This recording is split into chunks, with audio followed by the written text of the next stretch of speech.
call this meeting of the Development Review Board to order on June 19th. To start, going to turn this over to Meredith to talk about our remote meeting procedures. Okay. You're ready. I am ready. Just give me 1 minute. Thanks. Okay. We'll let you Let me just make sure this is showing correctly. All right. So for everybody who's on remotely, I'm sharing my screen. The stuff on the screen is mostly for anybody who's actually. I will try and speak up. I'm a little worried we can try that, but okay, great. Yeah, you're welcome. Because when we turn on that big speaker system, it gets a little weird. So the share screen is mostly for anybody who's watching tonight's meeting via ORCA Media, but I'm going to say a variety of things that are useful for anybody who's on remotely via Zoom tonight. So for anyone viewing tonight's Development Review Board meeting via ORCA Media, you can participate in the meeting via the Zoom platform, either through video or telephone access options. To participate using your video options, type in this link into your web browser. It'll bring you right into the Zoom meeting. I'll get a little notification that you want to be let in, and I'll be able to let you into the room, and then you can see us on your screen and we can see you, and you'll be able to participate fully, including seeing everything when I share a screen. Alternatively, you can dial this phone number, and when prompted, plug in the meeting ID.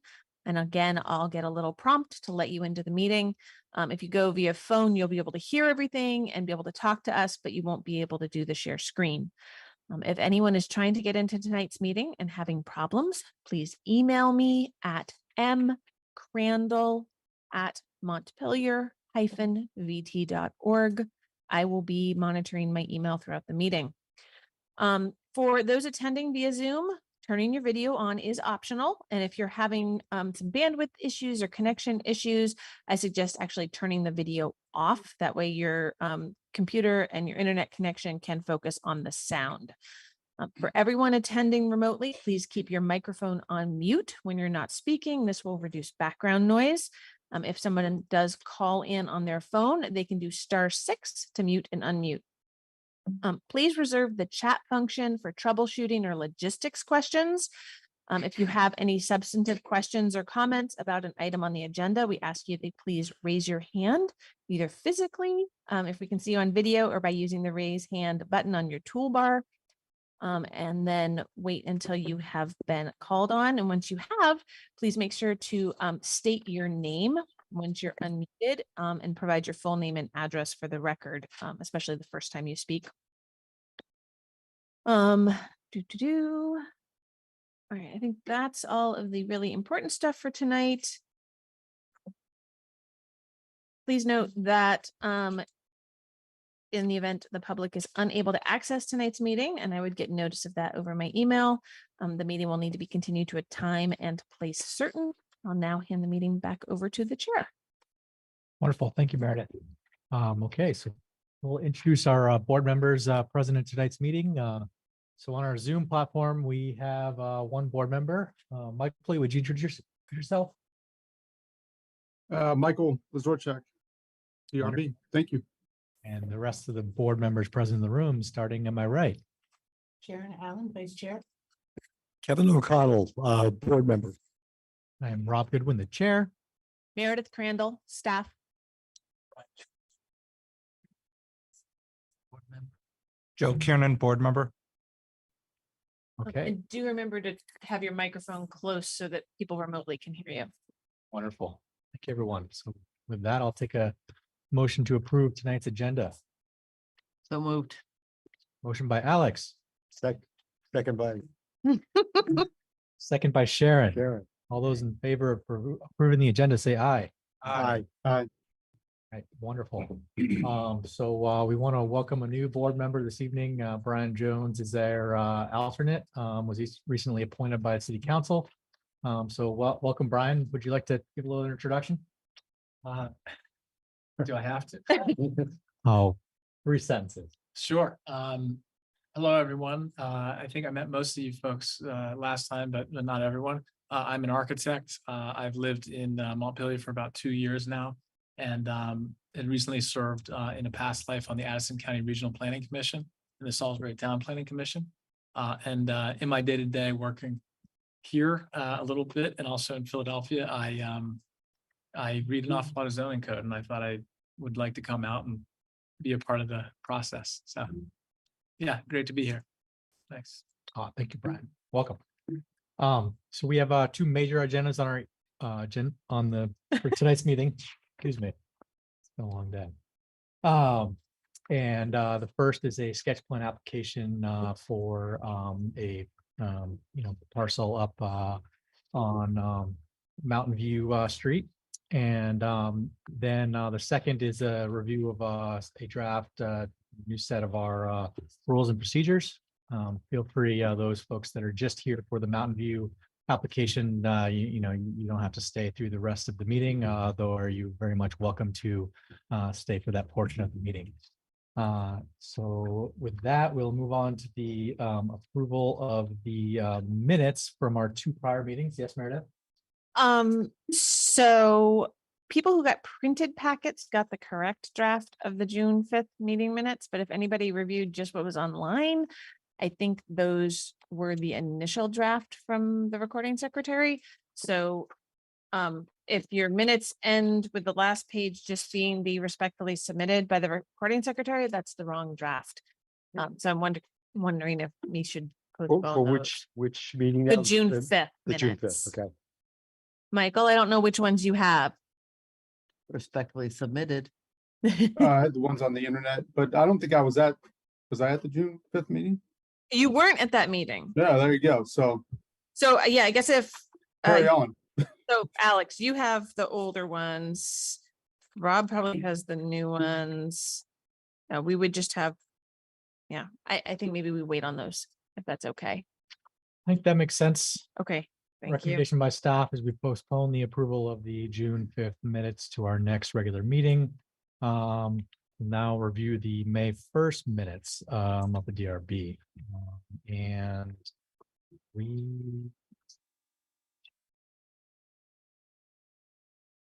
first. My neighbors also has respectfully. No. If it ends, that's the only thing on the last page. Oh, okay. That means it's the wrong one. These are fine. Okay. These are the right ones. Okay. There were no issues with these getting posted funny. Okay, so Motion to approve the meeting minutes of May 1st, 2023. Second that. got a motion by Kevin and a second by Sharon. All those in favor of approving the minutes from May 1st, 2023, say aye. Hi. Hi. Minutes from May 1st are approved. All right, thank you very much. Our next order of business, we are going to look at the sketch plan for Mountain View Street, prepared by Peter and Teresa, folks here today. All righty, welcome up to the podium.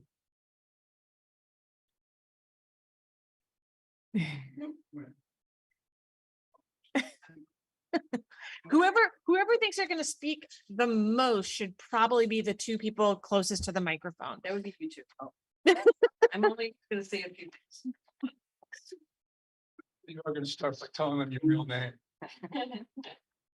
Yes, you'll want to Therese, no, yeah. Apologies. I'm used to it. Okay. We'll get it right for the final subdivision, I promise.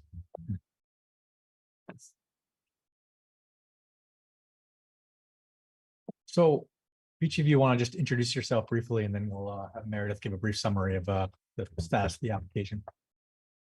I'm Peter Kelman. Zachariah Watson. I'm with Central Vermont Habitat for Humanity. And I'm Therese Majot, a resident owner of 6 Mountain View Street with that guy. Meredith, you want to give us a brief summary here? Yeah. The proposed subdivision of 6 Mountain View Street.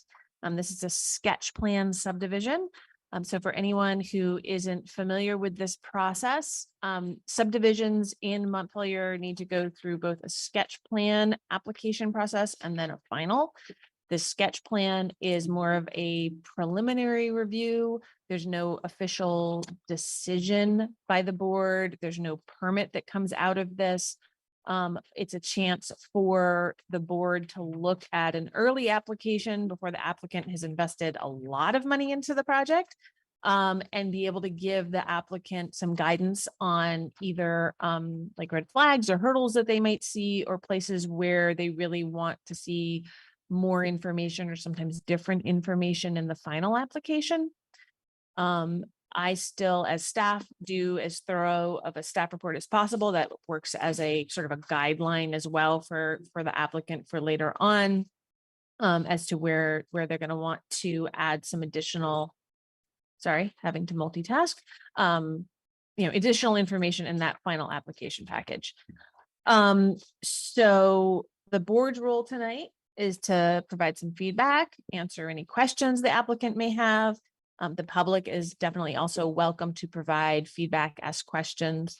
And all the input we've gotten so far has gone into the packet and gone to both the board and the applicants. Sorry, just making sure I said everything. A note, this has come up with some questions both from board members as to procedure, as well as the public that has come in. For subdivision in Montpelier, unless except in certain cases, and I'll talk about this in a minute, the real question being put forward here is whether or not the land can be divided up into new parcels that can then be developed in the future. This particular subdivision, the real question is the proposal going to create new parcels that can be developed under the current zoning regulations? And if they can, and there's no other conflicts, then that's the board's, purview to then to look at those issues. Exactly how those new parcels will be developed is not what's being decided. Applicants usually provide some information on what they're thinking, because the board needs to take a look and make sure that what kind of utilities need to be put in. Are there any new infrastructure that needs to happen before these parcels can be developed? Because those will be sort of conditions of approval. Does a new road need to go in, or just a new driveway? Do water lines need to be extended? Those kinds of questions come up. But for this particular subdivision, I don't think you're looking at a question of limiting or keying in specific future development. The board just had an application in its last meeting where that was an issue, because the new parcel that was being created was going to be very, very limited in its type of development. And ultimately it was approved, but that's because there were restrictions on what could be put there because of the land itself. It was in the floodplain, but it has been a community garden. In the future, it was restricted to a community garden, both in language on the plat and on the deed. So there, the future use was really important. Here, there's a variety of uses that could happen in that zoning district on this land. So the board just needs to look and make sure that everything is arranged in a way that the parcels can be used. It doesn't lock anything in.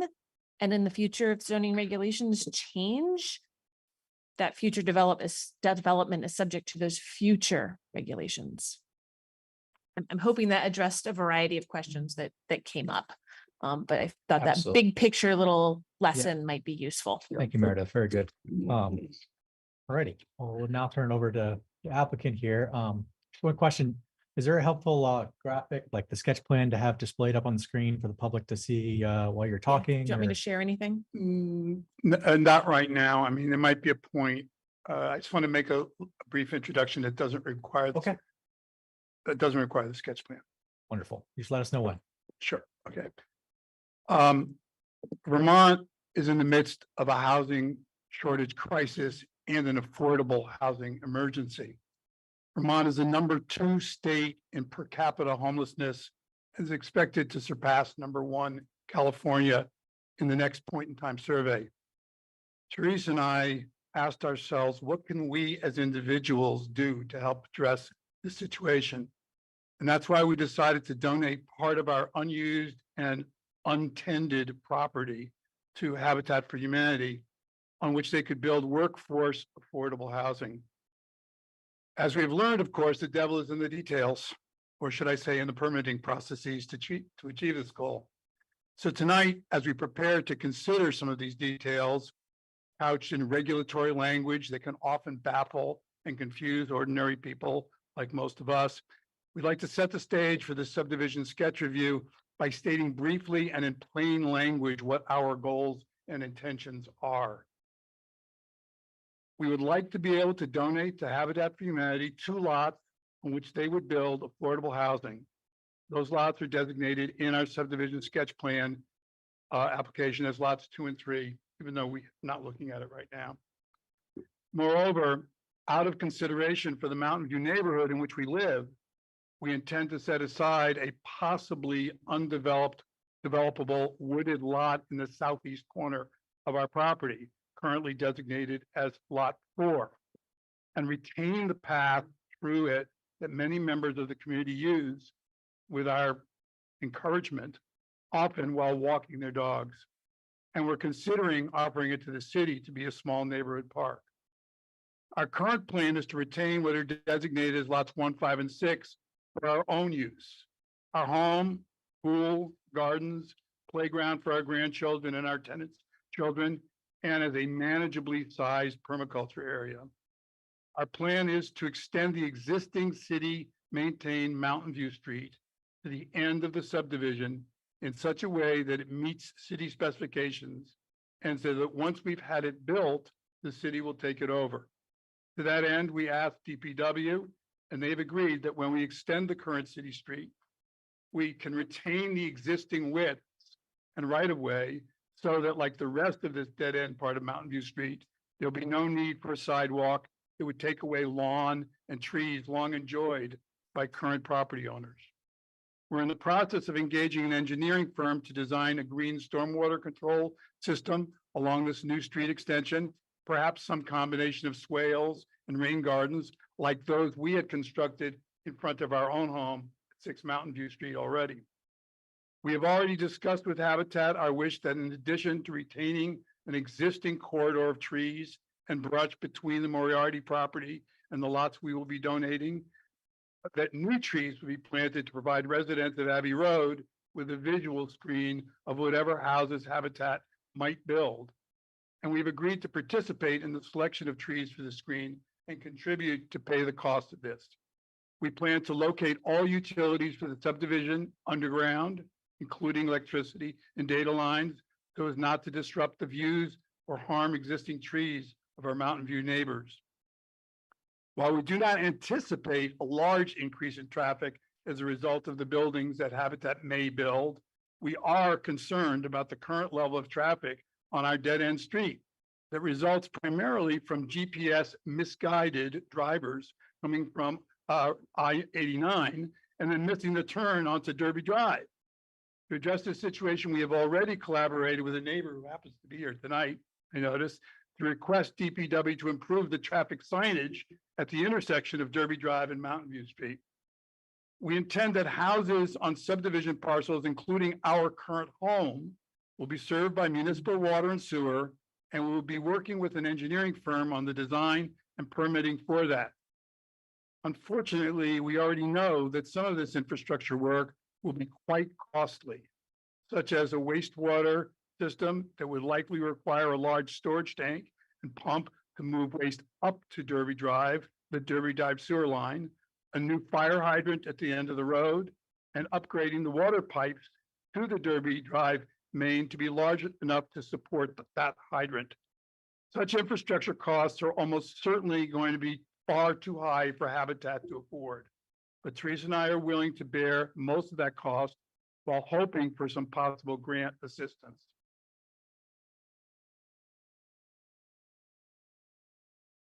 I'd just like to add that since we moved to Montpelier, to Mountain View Street 3 years ago, we have been active and contributing members of the Mountain View neighborhood, and we've made friends with many of its long-term and more recent residents. When we moved there, there was a no trespassing sign on at the start of our private road. We took that down, and we've encouraged our neighbors, and they have taken us up on taking walks now down through our street into the woods with their dogs, their children, our neighborhood children come and swim in our pool. And we installed a street side rain garden to help control the stormwater. Peter talked about this at the end of Mountain View Street. And my husband, who at age 80, continues to tirelessly and joyfully convert the lawn that we had into an extensive pollinator and edible gardens that so many of our neighbors admire as they walk by. And we seek only the best for our community that we feel very fortunate to be a part of. And knowing the generous spirit of so many in our neighborhood and the long history of this neighborhood in particular in providing affordable housing to working families, we felt that donating 2 of our unused, and I'm sorry. We felt that donating 2 of our unused and untended lots to Habitat was totally appropriate and the least we could do at a time when so little housing is affordable for so many. So I'm sorry. That's it for our introduction.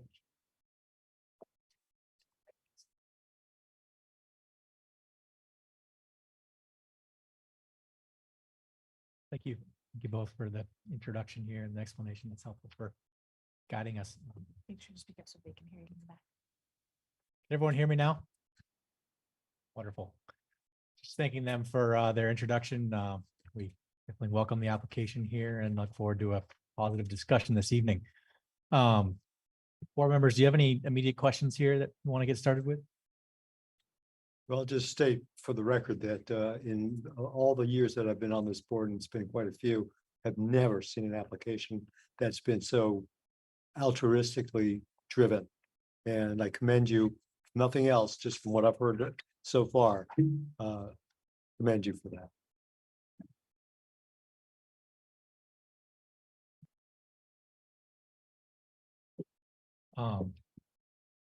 So I think I'd like to take a pause here and maybe take some public comments before going through the staff report. I think this is a very important part in the process to really hear from the public. So who in the room would like to speak first here? Yeah, if anybody would like to speak, you'll need to come up to the microphone so everybody remotely can also hear you. And that also gets things on the minutes. Yeah. If you want to just state your name and where you're from and go ahead.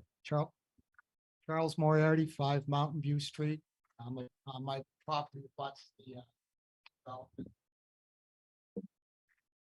All right, so where do we start? All right, so I moved there in 1990. My wife grew up in the house across from the Kelmans. Her parents had it built.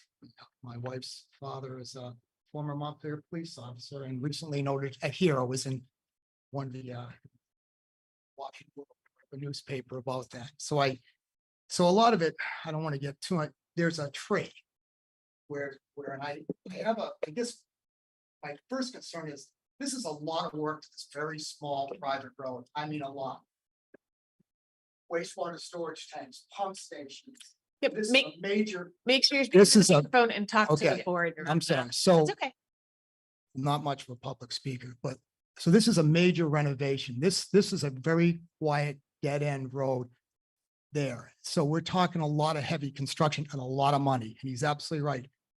So Peter, Mr. Kelman, and had a get together with the neighbors, and he brought us in and had a nice, to sit down. And he said, we're going to sell it, give 2 lots to Habitat Humanity. And so we listened, and then he mentioned that, this is a couple lots. Said, okay, said, boy, it sounds like, not much, but, and then we got from Meredith, whoever, and yeah, the DPW report, and we draw, now it's a cul-de-sac, and it's 6 lots, not 2, developable lots, which the city will now provide water and sewer to, that can be sold as retail lots, which at one point I'm sure will be very, and so I agree on affordable housing. Absolutely. We know it's a statewide problem everywhere, and I don't want to get into the lots or anything with Mr. Watson Habitat for Humanity, because like you said, that's not really part of what this is about today. It's really about the infrastructure of this, I feel, of what. So I'll pass this around a little bit. It's a picture of, now I've been there a long time, so quite honestly, my lawn gets flooded bad, and it's been a while. And this is take a picture of flood land that and my last neighbor, I had these trees, and they've been there. My wife's father, God rest his soul, planted this tree in 77. It's large, but it serves a purpose. It's also, back in the day, we didn't mark things when we marked territory. Like the tree is a signpost. It's basically, it's a signpost for the markings of the size. And it also does a lot. It does, those big roots suck that water up. And so it does a lot. And my previous neighbor, again, a gentleman who passed away, was there for a long, long time. He grew up in the house. He was in his 70s. He passed away. Nice guy. And so we had kind of a standing, said, good, because if the trees come down and I've got to backfill it, the water goes into Teresa's pool that she swims in, which is so there's a lot of stuff. I guess my concern is I don't think we dug into this hard enough to see the impacts of what's really going on here. And I just want to slow down. Let's look at everything. We're taking an old road, massive infrastructure. I mean, massive cul-de-sac, stuff like that, heavily wooded area. I'm not a huge environmentalist, but there's deer, there's moose, we've had everything down there. It's you can't hunt there because it's a rifle range. So, but there's also a creek that goes in the back there that leads to a place called Langdon Pond. Now, you guys, I'm probably newbies. I don't know, Mr. Sir, I know you've been here a while, but Langdon Pond, has anybody ever heard of it? Anybody here? I used to skate on it. It's a pond that leads to the river behind Peter's property leads into. I used to skate on that as a kid. And there used to be fish and bull pout stuff. So there's a lot of stuff that you found us. We've got this beautiful oasis in the Montpelier that nobody knew about. You guys would be stunned if you ever see this property. And I don't mind. And I think it's fine to share small homes, not to the configuration of homes that you're proposing, but some small homes. And I'm not greedy about that. I think it's wonderful that maybe a couple of small homes, fine. But what you've got proposed here is huge. And it's a lot of money. And I don't know if the city wants to jump in on this.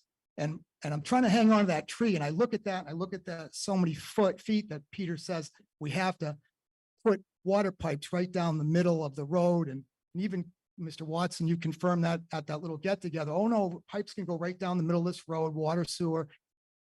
I'm worried about if they go to the left side of the road, that's my property. That's my tree. That's my land. That's my stuff. Peter has put in a little garden of like an urban garden, what it is, and it's right to the road edge. So if we got to go over to his road, that rips up his garden and all this other stuff, when I'm sure he's going to not like that, which he wouldn't. He put a lot of time and effort into it.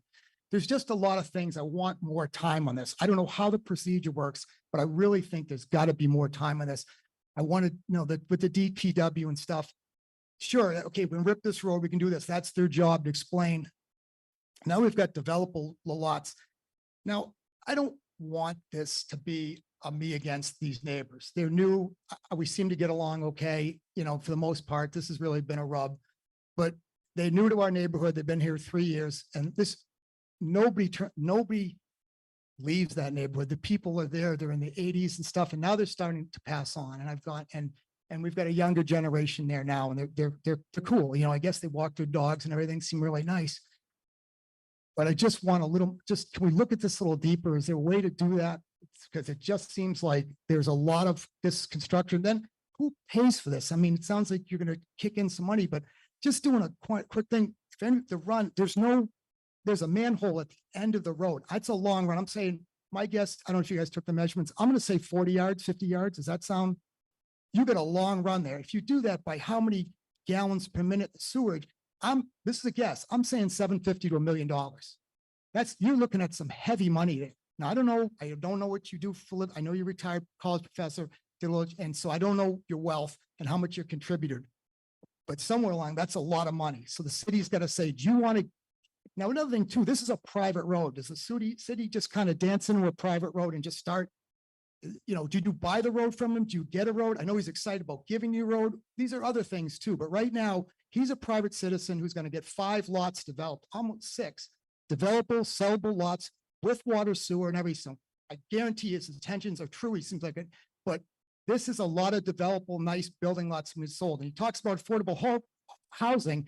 Will these lots be affordable housing? Yes, the Habitat one will be affordable. What about these other projects? One, he wants a duplex. Another thing, I don't want to get into the character because again, like you said, Ms. Crandall, that's not part of this discussion, which I'll have that discussion, but there's, I guess, and what the heck I'm saying, I'm just saying, basically, I want to pump the brakes on this thing because it's really a little out of hand, I think, for what he's got proposed here.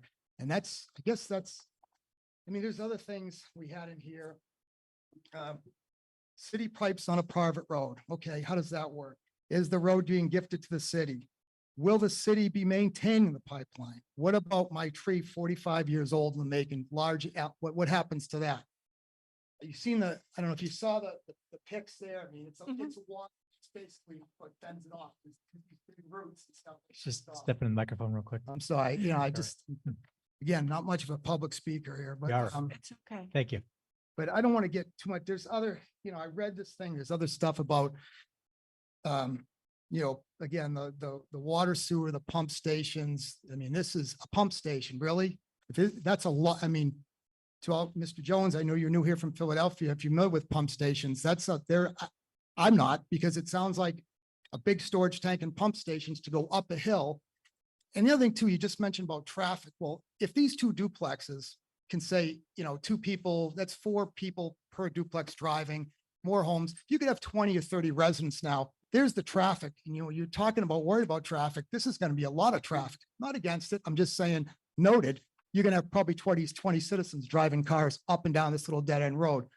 You're going to need some lights there. It's dark, it's wooded. So you're going to have to get, really into this thing. And you are definitely going to change the character of this neighborhood without, hands down. That's it. Again, but you're right. We do need to provide more housing to people. And I'm not against a couple of homes and stuff, but this is just a little, to me, over the top.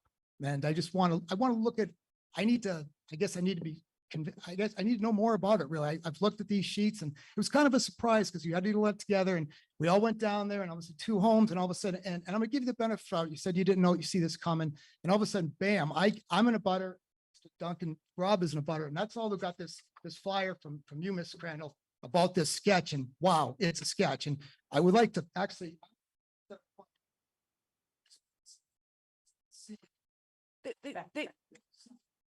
Charles, Yeah, so I do have the sketch. they all have that. If Oh, take you all the have that submitted sketch? application, Yeah, they yeah. all have everything that was So submitted if in the If you application. take a little truck up to that quiet dead end street and you see this project, you'll get my gist. so Charles, this is all really, really good information to guide this design process. Okay. And as you sort of like get more information during this process, Yep. this is the very first step in a public I would love process. this a little more time to do this. And just feel free to ask Thank you. Meredith questions. Appreciate that a lot. As it comes forward.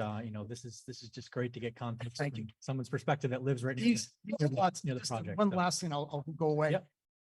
I raised my sons on that land.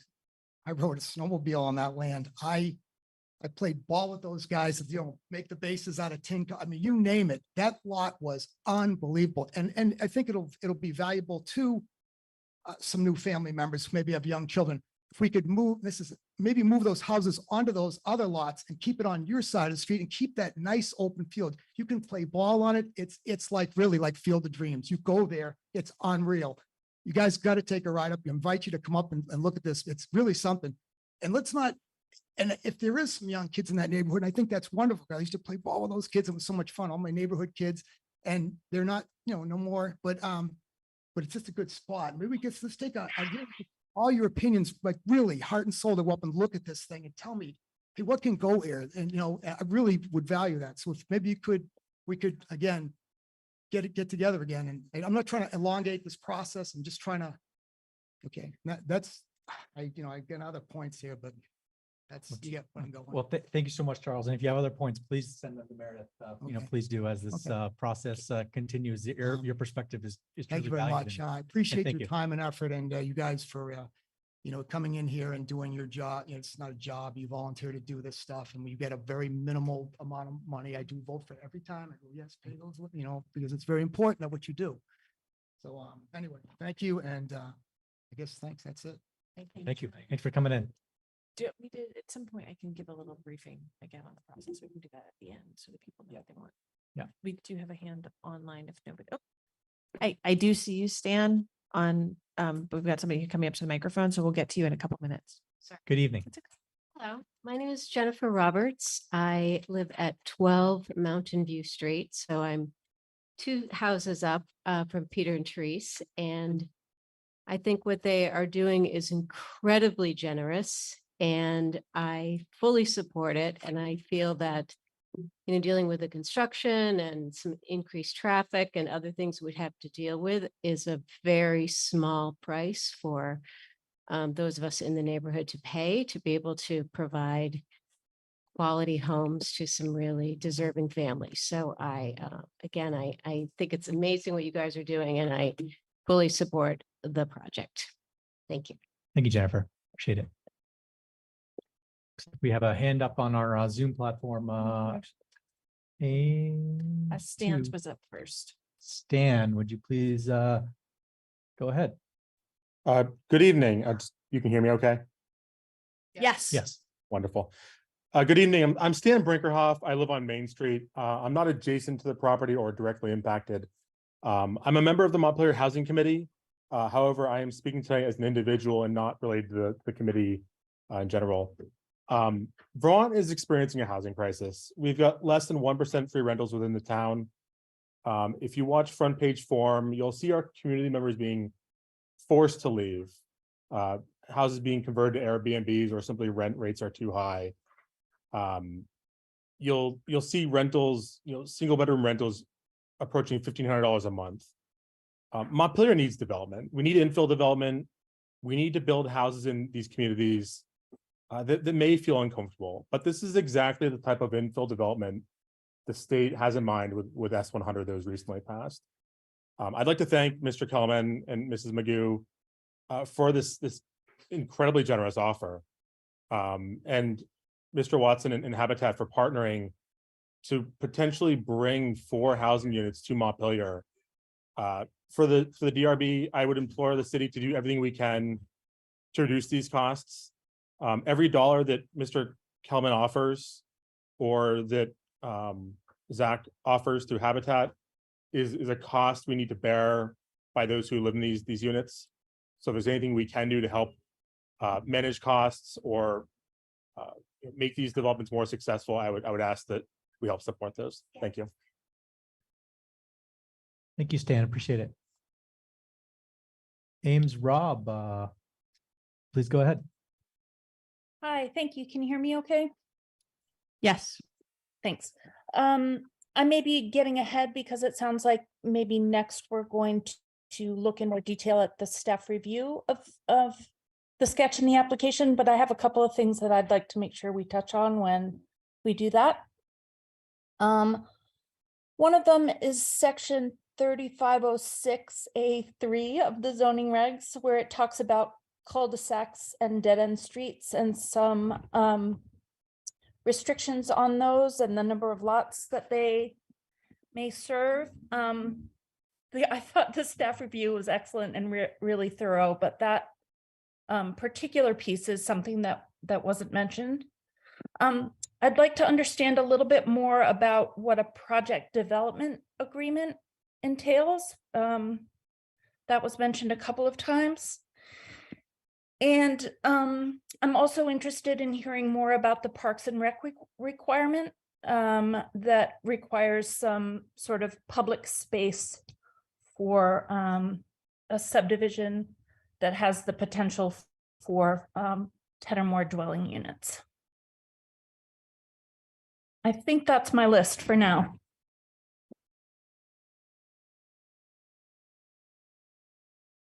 Ames, this is Meredith Crandall, sorry, the 3506A3 about the connectivity. You were also concerned about the public space access part. And then, The second thing on my list was the project development agreement. okay, great, That was thank talked you. about a couple of times. Yeah, thank you. Okay, thank you. Anyone else in the room care to speak this evening? We'll make sure to adjust those. Okay.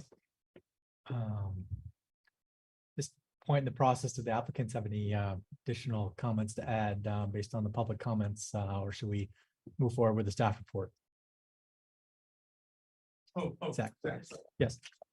Just wanted to, since I'm here, thank you for taking the time to review our sketch review application.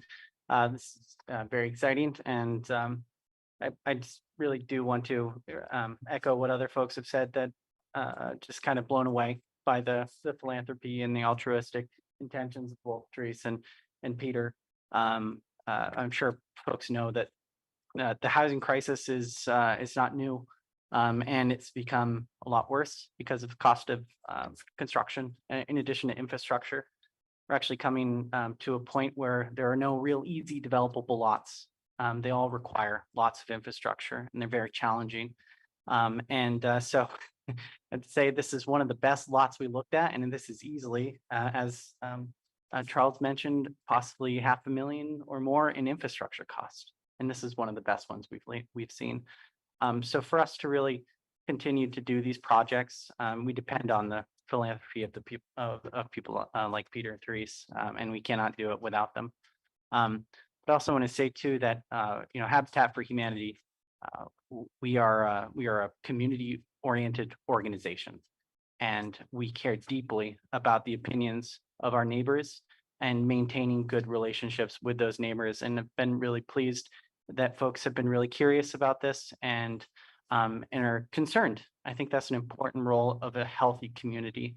And I just want folks to know that we do care deeply about those. And Peter and I and Therese have already heard some comments and have really worked really hard to try to incorporate and meet those needs and those questions.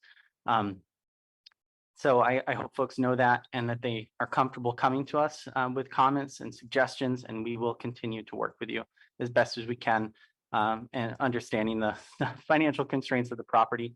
And finally, this is the beginning of a very long process, and it is unlikely that even if we go through with the project, that anything would happen for like 2 years.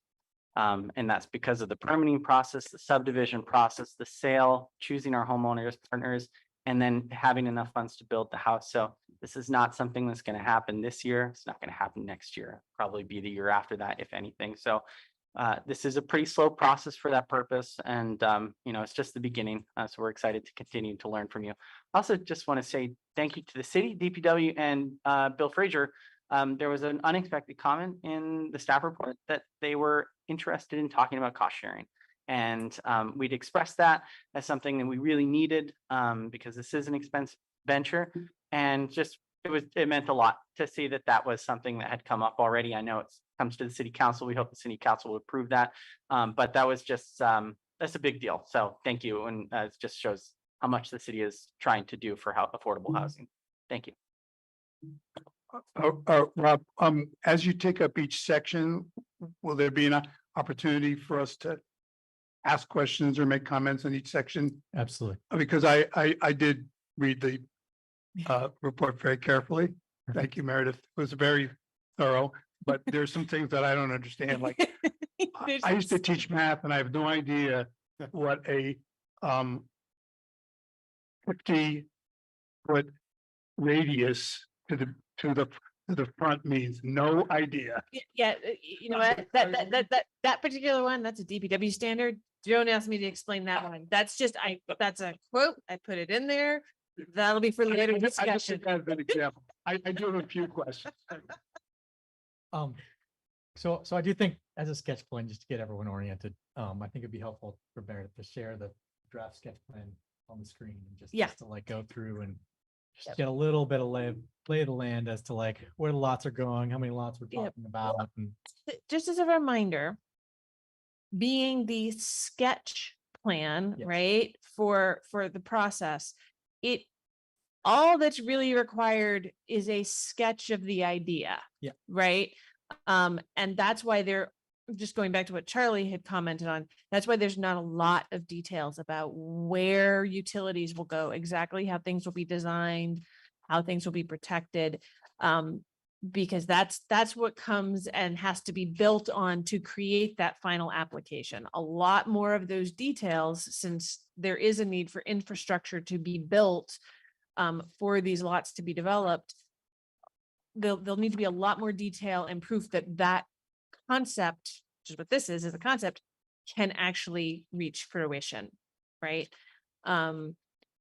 It doesn't mean it actually will, right? And it doesn't mean that they have to specify exactly what will be built, but the concepts, more information will come in the final package. That's why if you look at the staff report, like everything in there in red, that's where stuff needs to get filled in before my office, I, as the zoning administrator, can say, oh, we actually have a complete final application. Okay, now I can let everybody know that this has come in and it's ready. There's a lot of back and forth before we get to that final application stage, the next stage. There's going to be a lot more information that the applicants will need to develop. And as is flagged in the staff report, there's going to need to be discussions with departments other than mine about how things will happen. Including, as Ames asked, about that project development agreement. Anything like that, whether it's agreements between, this Department of Public Works, City Council, anything like that, funding for public infrastructure, those things, that's all separate agreements with the city. The board doesn't weigh in on those. That's a City Council issue. So here is the sketch plan. I can zoom in a little bit.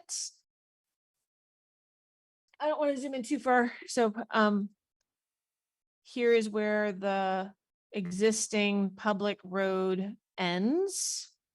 And then this is where the proposed new extension to Mountain View Drive would go. And then here's lot 1 that's currently developed with structures. And then lot 2, 3, 4, 5, and 6. And this is that cul-de-sac. I don't know if you want to go through everything in order, Rob, on the staff report, or how you want. Alex, yes. I just have a question. At the opening of the meeting. Can you put your microphone? Oh, I'm sorry. I just have a question. At the opening of the meeting, Meredith made a point of saying this was about a sketch plan only for subdivision. Right. Yep. What are we to do with all the evidence of habitat and altruism? And that's just icing? Kind of, yeah. Yep. That's icing. It doesn't go to any, even if we were in the final application where you're making decisions, the decisions are all based on what's talked about in the zoning regulations. The altruism, all of that ultimately shouldn't weigh into the decision making. And and it will never be part of any determination from this board. Not as far as I'm aware. So there's no No, it's yeah. And that's the lots could be created. And then whatever, arrangement is made here between Habitat for Humanity and the current property owners could fall through because it just doesn't work. And those lots would already be created and could be sold off for something else. right. Or something could happen, another owner could Yep. own the parcel. Yep. Okay, just wanted to be clear. Yep. Absolutely. Thank you, Alex.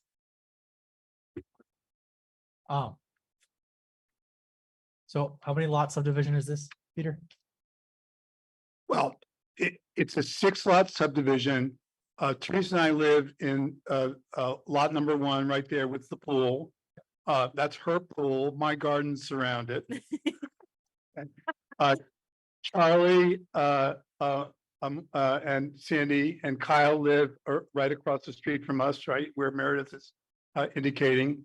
And they also own the grass. There's an area of grass right there that the Moriarty's also own. Then the two lots that we're talking about for habitat are lot 2 and 3 that Meredith is not showing you. And even though there are squares for proposed houses, that's for illustrative purposes only.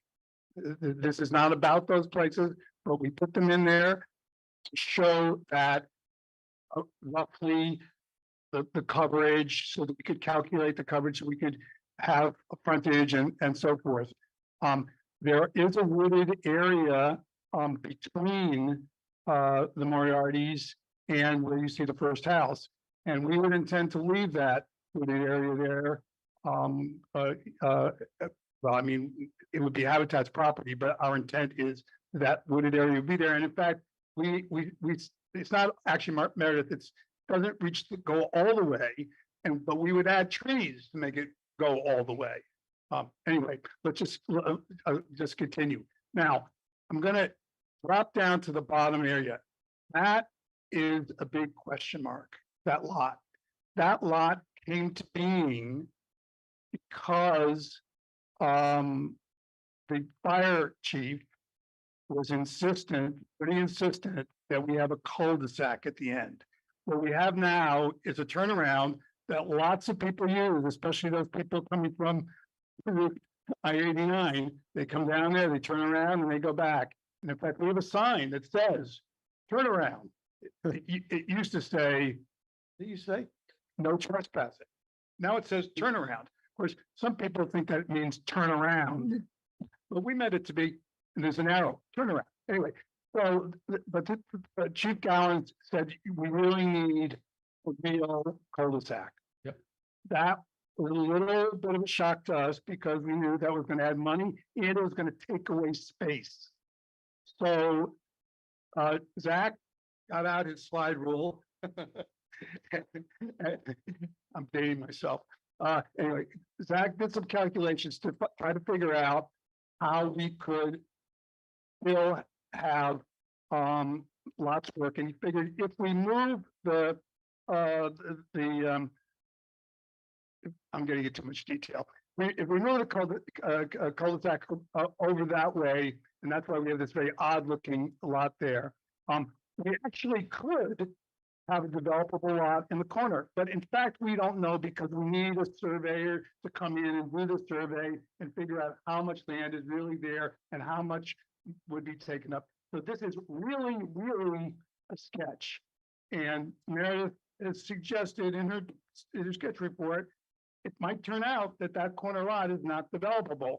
And if it's not developable, that is in violation of what the subdivision is. That's what subdivision is not supposed to do, unless it's put into conservation or in some way it's no longer a lot that it can be used. And that's something that we have to figure out.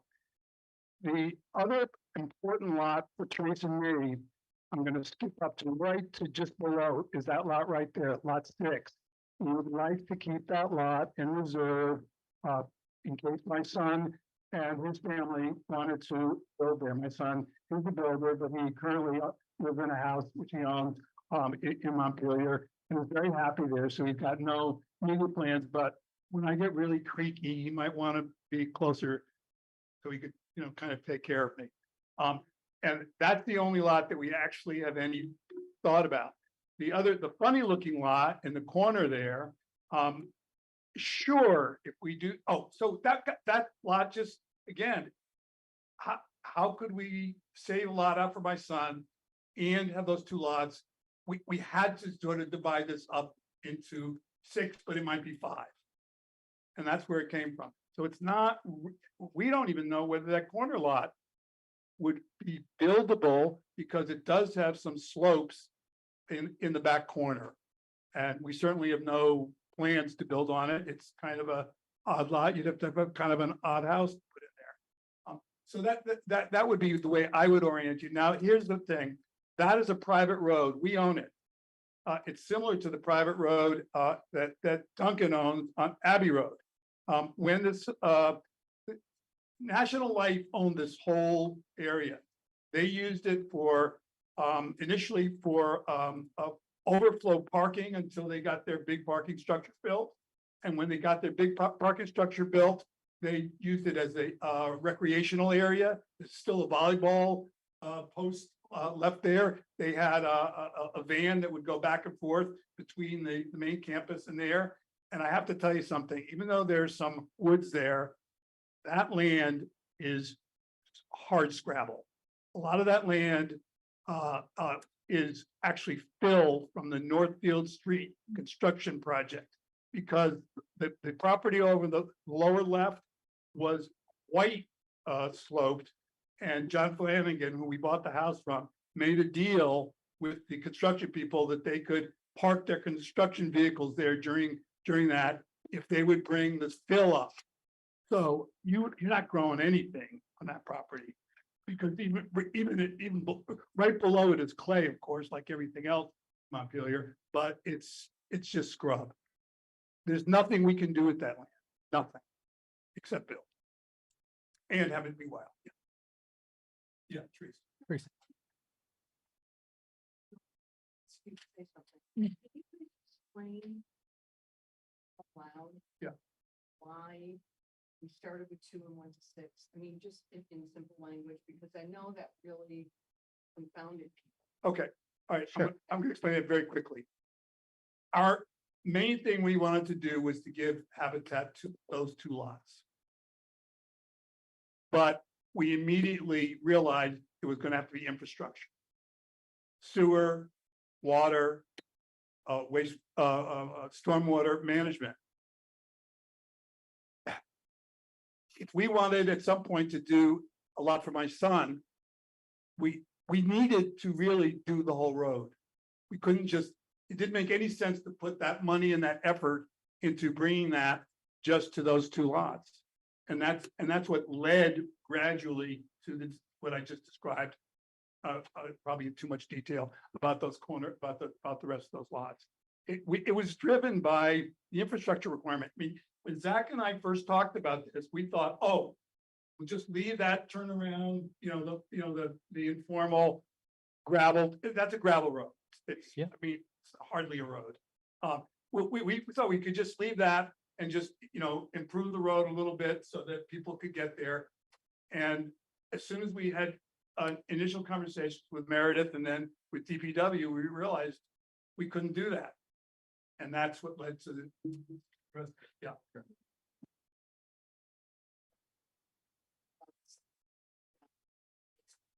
Yes. Yeah, the reason that corner lot ended up being, we hope, 9,000 square feet was because we read and inferred from the regulation that a subdivision cannot be done so that it creates an undevelopable lot. Unless it's put in conservation. Yeah. Yep. You wanna- So I've got Jump on. people trying to ask questions, but they're doing it in chat. So I just. Just hold on. Can you just hold on a second, 1 sec? Yeah, I need to clarify something for somebody that goes down to just a root level issue. I was if you just don't going to mind. make one announcement, just a reminder that the chat function on the Zoom platform is for, very technical difficulty questions only. If you want to include yourself in the conversation as, public comment, just raise your hand and we will get to you when we can. No, I put that in. I just didn't know if they were not having a easy time with their microphone. So the question was whether this was sketch plan for 2 lots or 6 lots, and what the DRB was considering. So as mentioned before, this is sketch, this is concept. So maximum right now under the zoning regulations with the parcel size limitations, what is shown on this drawing is the maximum carve up while still retaining existing structures on Peter and Teresa's current parcel, right? So they want to keep their house, keep their pool, keep all that stuff that they've built. And so that's the lot 1. Out of the remaining land, the maximum number of new vacant parcels that could conceivably be created under our existing zoning is 5 additional parcels. Whether or not that's ultimately what will be proposed in the final subdivision application, which is a whole nother round of all the neighbors getting public notices, this being posted in the newspapers, there's a whole nother round with a whole lot of work that Peter and Therese and their development partners need to do between now and then. It could be that this number of parcels isn't what's proposed, that it's less than that with larger parcels. It could be that this is what is proposed, if it fits. We'll all see.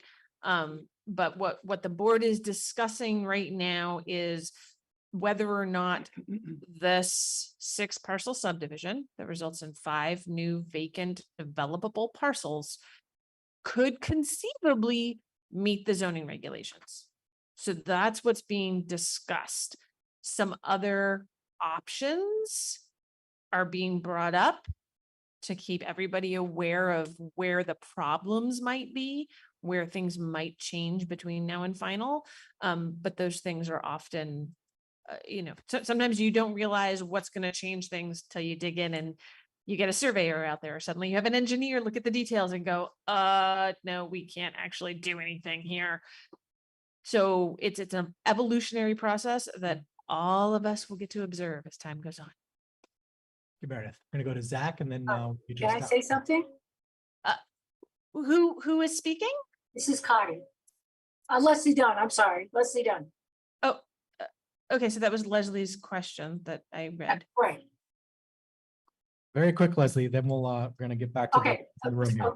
Thank you for the clarification. Yes, I'm the one weighing in on chat. I'm sorry, I'm not using it as for technical questions, and I'm kind of new to the party with this, what's going on in Montpelier. So I appreciate the clarification. My only question is, there's a lot of discussion about Habitat for Humanity and affordable housing in Vermont, and we're all very much aware of that. So that seems to focus on 2 lots. I understand that, but there are 6 lots. So that was my question. Like, what are we talking about tonight? It's 2 or 6 lots, but you've clarified it, Meredith. So I appreciate that. Thank you, Leslie. Zach, go ahead. I just wanted to add that I think in the process of photocopying, it looks like the radius of the cul-de-sac is 70 feet. It may have been clear to everybody, but the radius is actually 35 feet. It's the diameter of the 70 feet, which changes the area of the cul-de-sac significantly. I don't know if you all caught that, but I just saw it now that was not clear. Thank you. Go ahead, Brad. Yeah, I actually just had a quick question that I think might help contextualize. this. Microphone? Sorry. You can Everyone- move the microphone too, just don't grab the phone because sometimes that pops off. Right. Okay. Can everyone hear me better now? Okay. I was just saying, I have a quick question that I think will help contextualize what Yep. we're looking at for everyone. Yeah, so my first read of this is essentially for you guys, I think I've been thinking about a little bit more. Is lot 1, when we think about this as a subdivision, it has 6 lots, right? Is lot 1 is considered part of this development? So you got Yeah, when you talk about the lot subdivision. I'm gonna try to lead, Yes, I'm you gonna get to try to lead 6. through Okay. a logic here, just we'll do one question at a time. So if that is the case, then we're looking at possibly 5 lots with 2 dwelling units per lot, Mhm. which is 10 potentially. New, yep. New, but lot 1 is part of this subdivision, so do the existing 2 lots count? For You mean this? 2 dwelling units? Yeah, sorry, dwelling units, thank you.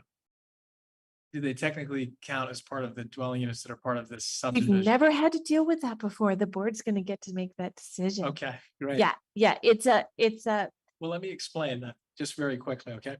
Because I think what happens with lot 5 is really a lot of what comes down to how folks are thinking about this application right now in this sketch plan phase. As you say, there's a lot left that has to be vetted, but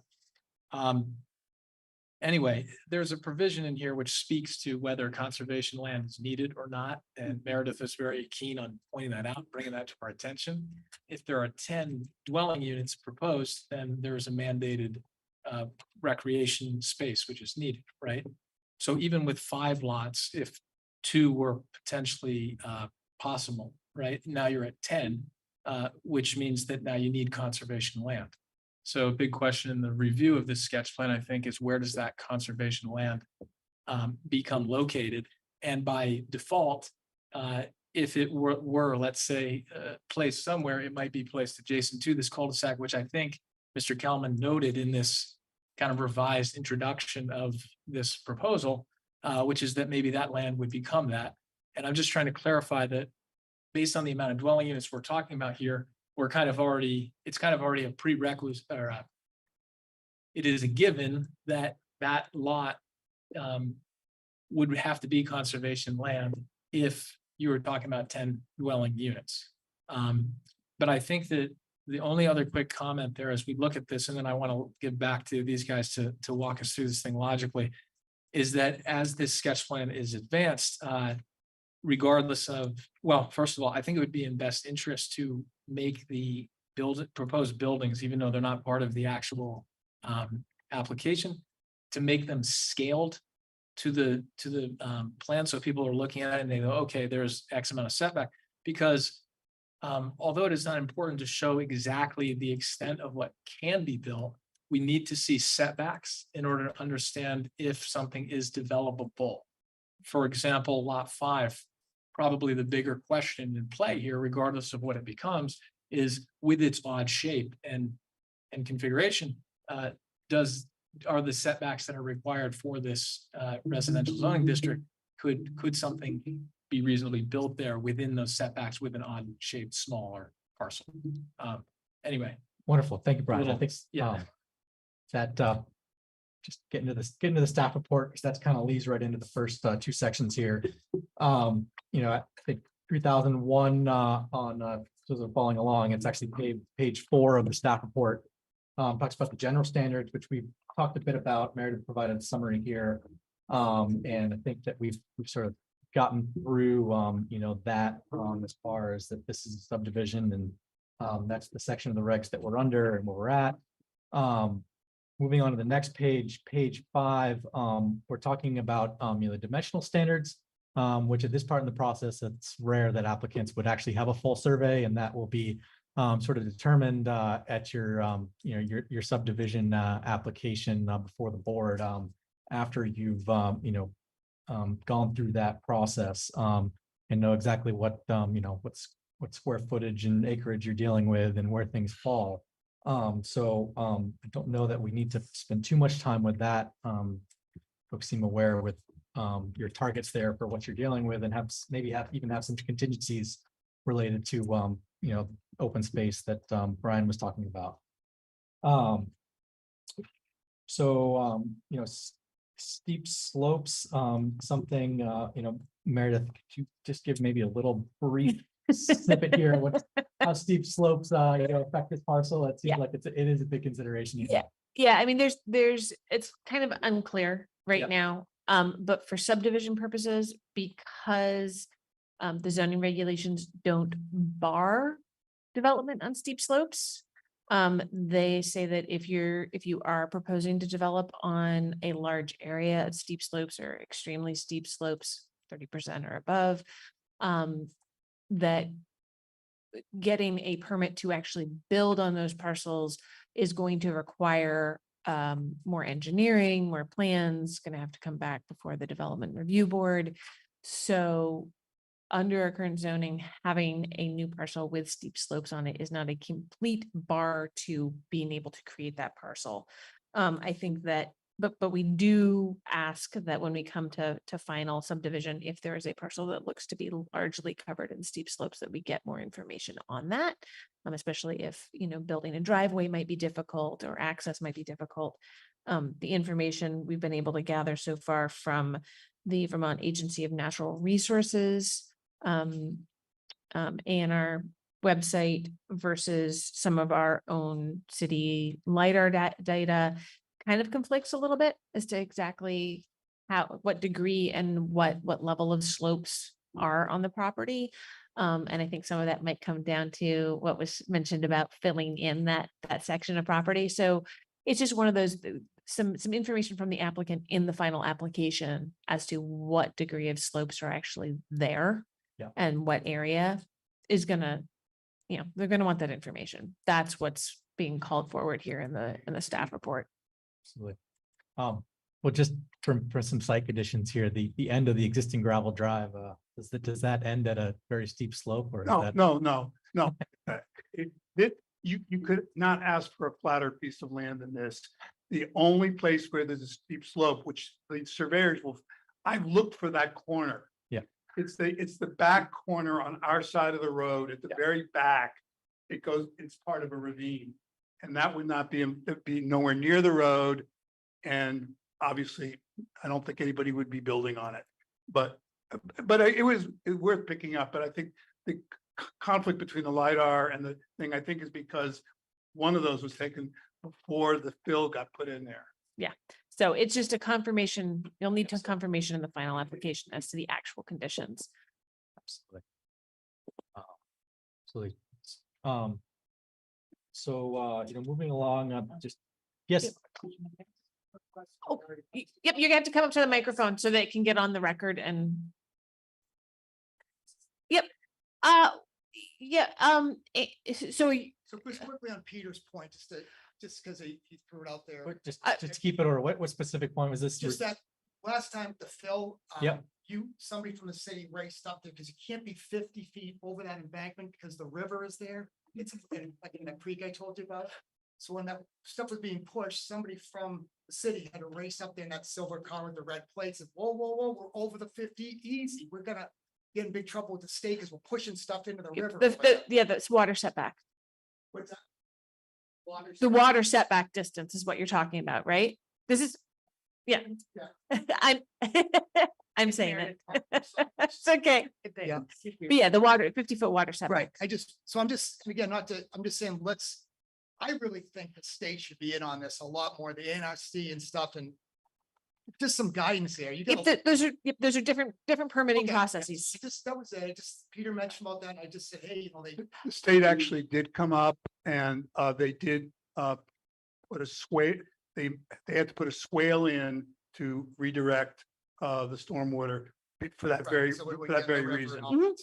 Okay, thank you. Thank you. And, yep, so Ames, did you have your hand up new or was that old from before? Yeah, it was new, actually. Oh, I'm sorry. Go ahead, Ames. Thank you. I just wanted a point of clarification for one thing. Is the Kelman's current lot served by municipal sewer? No, it isn't. And actually there are a few questions and corrections. We are not served by municipal sewer. We have our own septic system and it's actually not even located on our property. It's on National Life property. Sorry We about have that. a, what's it called? Yeah, but we have a easement. We have an easement from National Life for that. So if we did put in this the infrastructure of a sewer line, then DPW would put us on it automatically. We would have no choice in the matter. But do you have city water right now? We have city water, Sorry about that. I The do make the water line comes to our house. That's as far as it goes. Yep. The sewer goes sewer comes, I'm not sure exactly how far, down, a part of Mountain View. No, it doesn't go all the way. It comes a little bit down and then it's met, at a diagonal line from, not from the Moriarty's, but from the next houses up. Moriarty's goes across the field. Excuse me, just would you please wait your turn to be only chosen? The Moriarty's sewer line goes across Duncan's field, actually under his, I think, shed, and meets at Abbey. So it's kind of a mess up there of the sewer line. So just, I think the only thing for this juncture is that the proposal for the subdivision would be to connect to public services. Yes. Yes. Yes. Perfect. All right. And so just moving on to the. Go ahead, Meredith. Sorry, Ames, did that address your question? It did. Thank you. Okay, if you could just make sure to take your hand. Thank you. So moving on to, page 7 of the staff report, section 3008 deals with erosion control. I think this is more of a sort of red flag and notice, potentially not with a subdivision itself, but for any development that happens, afterwards that, may need to do some, permitting work and erosion control work related to that, just to make sure that that's on your radar for moving forward. I think one thing that can come into play during the subdivision process is to make sure that if there's sort of like easements or particular stormwater control areas, that are needed on different lots, it'd be nice to have that sort of figured out at the time of, subdivision, just to make sure that you're, don't end up selling a lot and run out of space to put your stormwater. So you don't need to have it completely flushed out at this time, but it's something to keep in mind as the process progresses, really for your own benefit. Yeah, Do you connect it on your laptop to Zoom? Just hit mute on your computer. no, it's, Oh, hold on. We've got-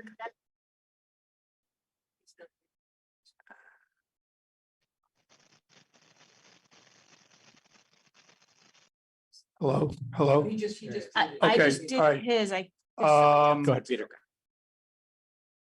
Oh, yeah, there's no storm sewer on our part of Mountain View. The storm sewer ends at the corner of Derby.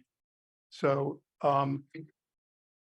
there are swales on our side of the street, and then we put in 100-foot-long rain garden.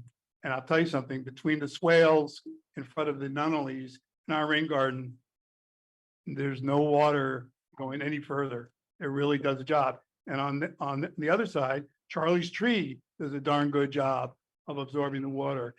It's actually a kind of a pretty good setup for green wastewater control. We really don't want a sewer down there. And I think we could do, we're talking to engineers about doing a whole green, and I'm not sure how much, I mean, at the end of ours, we have a dry well. And it's dry. Water doesn't, so we would obviously need to have a dry well designed for whatever system we have. Prior to accepting any lots, we have asked Peter to do a stormwater mitigation plan as part of the design and permitting. So that's Wonderful. definitely going to be part of our final subdivision now. Yeah, it's also part of the big price tag I got from the engineering company. Well, and just as a, so that was one of the late comments that was brought in that I circulated to the board. I don't know if the public has seen that, but the assistant director, deputy director of Department of Public Works, Zach Blodgett, had raised this. I sent this to the applicants, that the subdivision would be likely, he thought, to trigger a state stormwater operational permit. So I'm sure that's what you're working on with the green stormwater design, and green stormwater design is definitely an option and something that the state is happy to see. So I think, if they have an engineered design and the state is, looking to be in favor of that, then I think that's something that would be part of the final application, or at least the plans for that. And that could just be something that is a, condition of approval, even if it isn't finalized yet by the state. Absolutely. Go ahead, Zach. We were curious, in the case of an operational stormwater permit, would the city take over that permit in the case of green infrastructure, or does it have to be connected to municipal waste stormwater? That's a question above and beyond my ability to answer. I think that's something that would be discussed with Department of Public Works, and any sort of agreement there'd have to be an agreement, right? And DPW would need to sign on to it, and then city council would need to approve it. But that's part of those discussions that I think that will be had about both that and the road and water lines, sewer lines. That whole discussion will be. So it's an through them. open discussion, not a clear, it has to be connected, otherwise that you don't know. Okay. Yeah. I don't know. A recommendation is that things develop, just continue your communication as you've done so with Public Works and, your state permits and, and that type of stuff. And the more information you have at the time at which we review the final subdivision, the better everyone is off. Well, the other thing is, technology evolves, standards evolve, the city's working on a stormwater utility, all of those things as they evolve and change, and site-specific opportunities also can mean that Department of Public Works says, oh, no, we know what the subdivision standards say, but truly, this is the requirement that pulls into the cul-de-sac thing that we'll get into in a minute as well, when it comes to what the subdivision standards say about whether or not cul-de-sacs are allowed versus when the people who actually need them speak up, like the fire chief, when it comes to how he turns around his emergency vehicles. So we're about halfway through the staff report. You guys have any unanswered questions as we've gone through the staff report thus far? So we're going to page 7. We're on page 7. Yeah. We got moved by there. Did we get, page 7? So we haven't gotten to the entry radius. 50 feet. Okay. I'm sorry. I'll wait. We happen to have a traffic engineer on staff here, and we'd happy to help you out.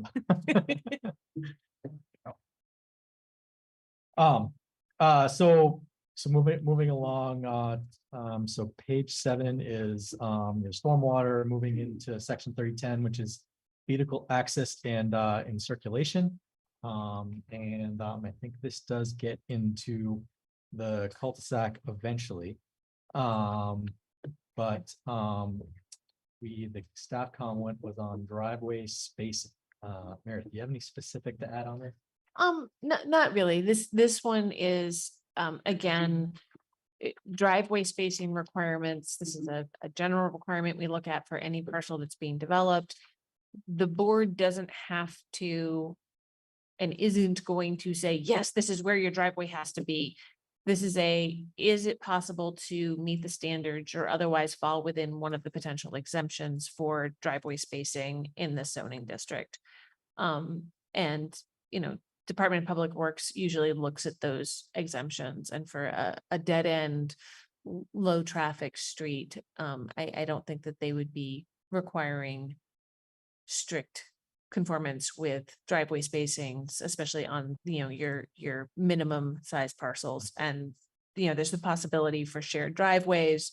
This isn't really an issue. My red here was to sort of flag out why sometimes it's an issue, the drive meeting the access requirements, and sometimes, like in this one, it's not a big deal for the board. So in I my guess- opinion. So generally the recommendation is to generally show a concept of like where the driveways should go and the houses could go, sort of like as you've done, carry that through to your final plan. That doesn't have to be locked into where they actually go, as long as when those final permits are applied for, they meet the standard. Right, that's what we assumed. And by the way, we do have setbacks in everything but our house, and we will put the setbacks there. Yeah. So the little drawing and the setbacks and the little sketches of driveways are intended for that purpose, just to show that it's possible. Yeah. They're not, that's not where they're going to go. Yeah. We don't know where they're gonna go. Yeah, and that's why, as the board has seen many times, but sometimes people in the audience aren't aware, when you get to that final application, you'll have your the draft plat, the draft survey that shows very specific things about where you're putting new parcel lines, where maybe any new easements will need to go, where the road right of way will go. But then you'll also have a sort of, it's almost a potential site plan where you show where potential driveways could go, shows those setbacks. So you have a sense of where a building area could be. And at that point, that's when we start sort of splitting it up. At the sketch plan, it's okay to have everything sort of all smushed together. Because on the plat, it doesn't show where buildings might Right. be. Because the plat is the only- legal document of what's being effectively done. What's actually being authorized by the board's permit. Okay.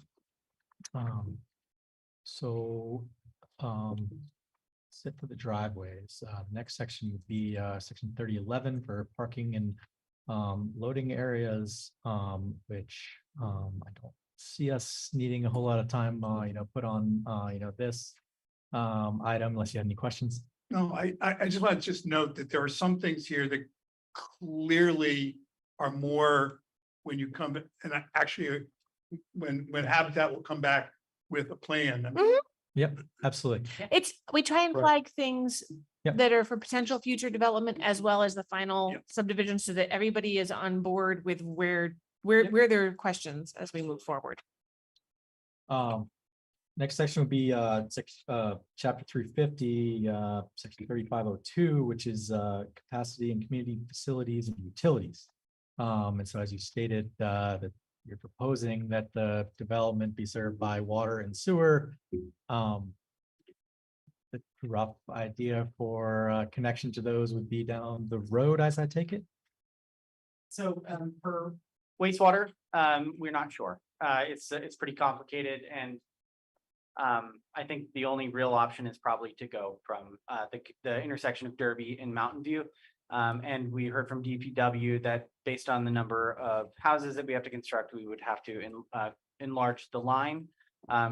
We'd need we would enlarge the line, we would get a new line. So we would have to actually tear up the existing water and sewer line and put in new water and sewer lines. So we'd be installing infrastructure all the way up to the intersection of Derby and Mountain View. But that, as far as we know, is the only path for infrastructure. And it is slightly downhill from Derby and Mountain View intersection, which is why Peter was referring to a pump station.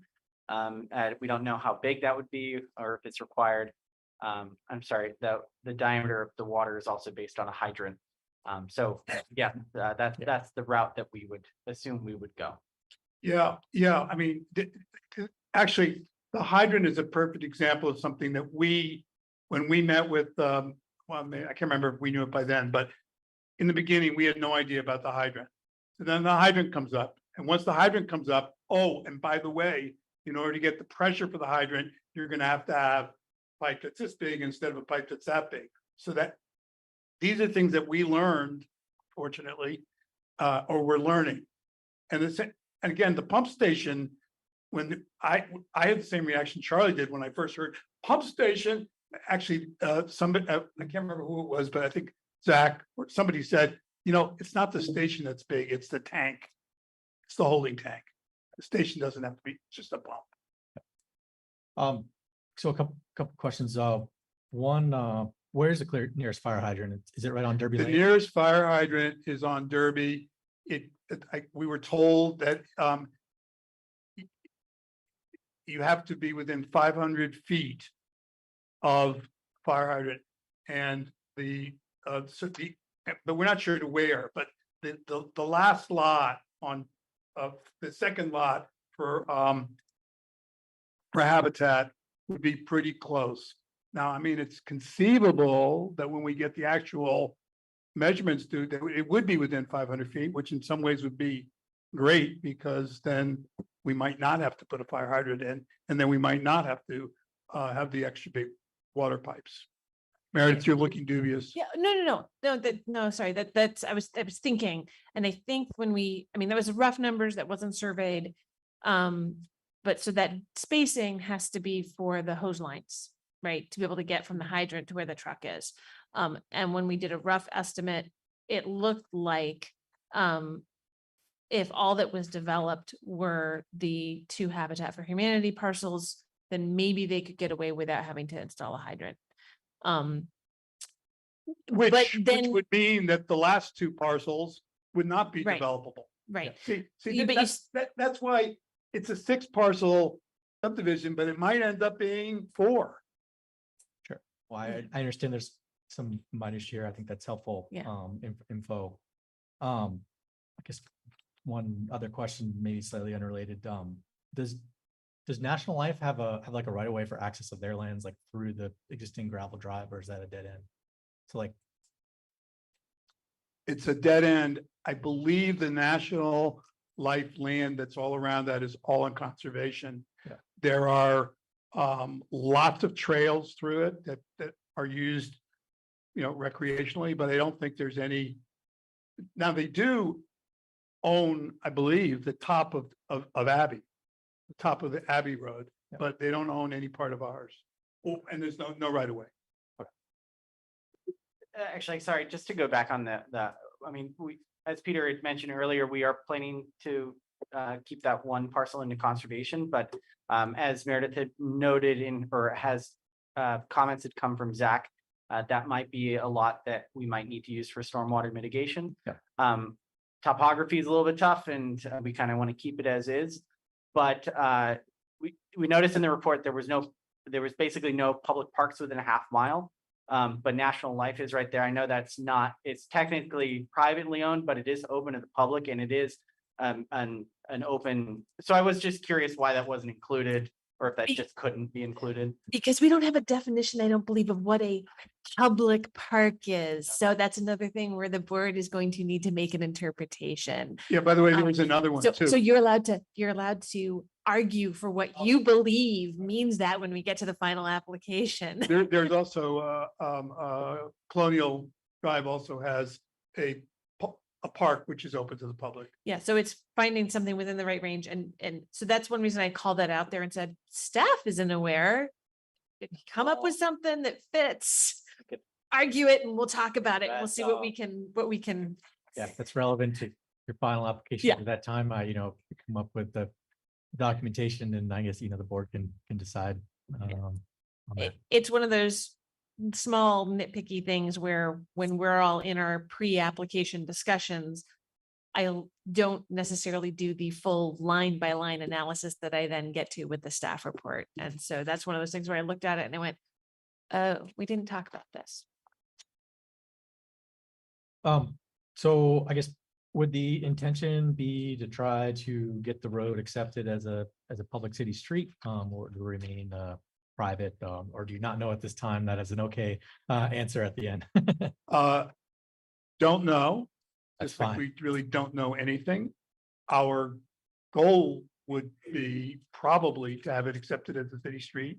But if it turns out that it would be much less expensive for us to develop it and continue to have it as a gravel road that would be a association, then we might do that. I mean, we really do have to see what all of these requirements are going to cost.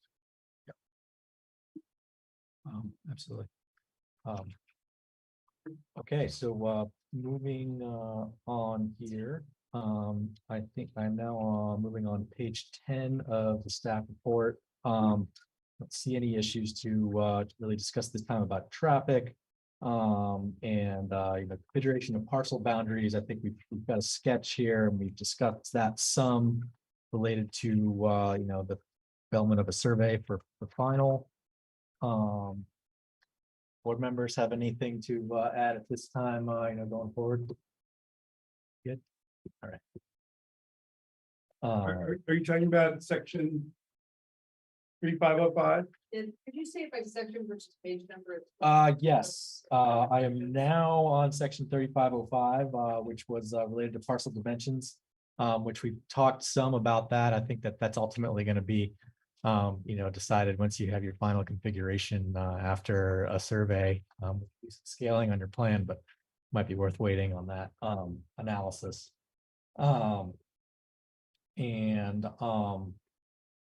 Necessary improvements. I think we have discussed the road layout and the infrastructure some. Once again, you're still in development on that, and which is an okay place to be. I think we've discussed those requirements. That would be 3506. Yes. Did you actually have a question about the cul-de-sac measurement? Because if so, Joe might be able to help. So what does the cul-de-sac is a circle yeah, with a radius, Yeah. and then you have a road coming into it. Yeah. The road flares out to meet the Yeah. cul-de-sac. It Yeah. doesn't just go straight into Yeah. it. You kind of have it drawn as almost like a right angle. So that radius, flare part of the radius, or flare has a radius, and that needs to be 50 feet. So if you pulled up the site plan, you're just So similar when you go up to a stop sign, there's a curve that goes around. no, I understand the shape, but I don't understand the term radius. I mean, when I talk geometry, a radius, So right here, like if Yeah. you think of the center of the circle as being here and this being the radius, like this needs to be curved here. It can't just be a right angle like that. no, I understand that, but what's 50 feet? Where's the 50 feet? like I would actually imagine a 50-foot circle right here. The radius would be tangent like along these 2 points here. And it would cut out this triangle of space here. It's that they're between. Why are you imagining? We have a 35-foot radius in that circle. Yep, that's in the circle, In the circle. but not in where the road meets the See right circle. here, this little teeny curve right here, that has a radius to it. This little teeny curve right there. Oh. So that is probably, I'd say, a 2-foot radius. You need a 50-foot radius. So center of the circle would be 50 feet back this way, and this would all be pavement. This would be cut out to allow for a car to come in along like Can that. you- Right now, it'd have to come in and then Can turn. you draw that for me afterward?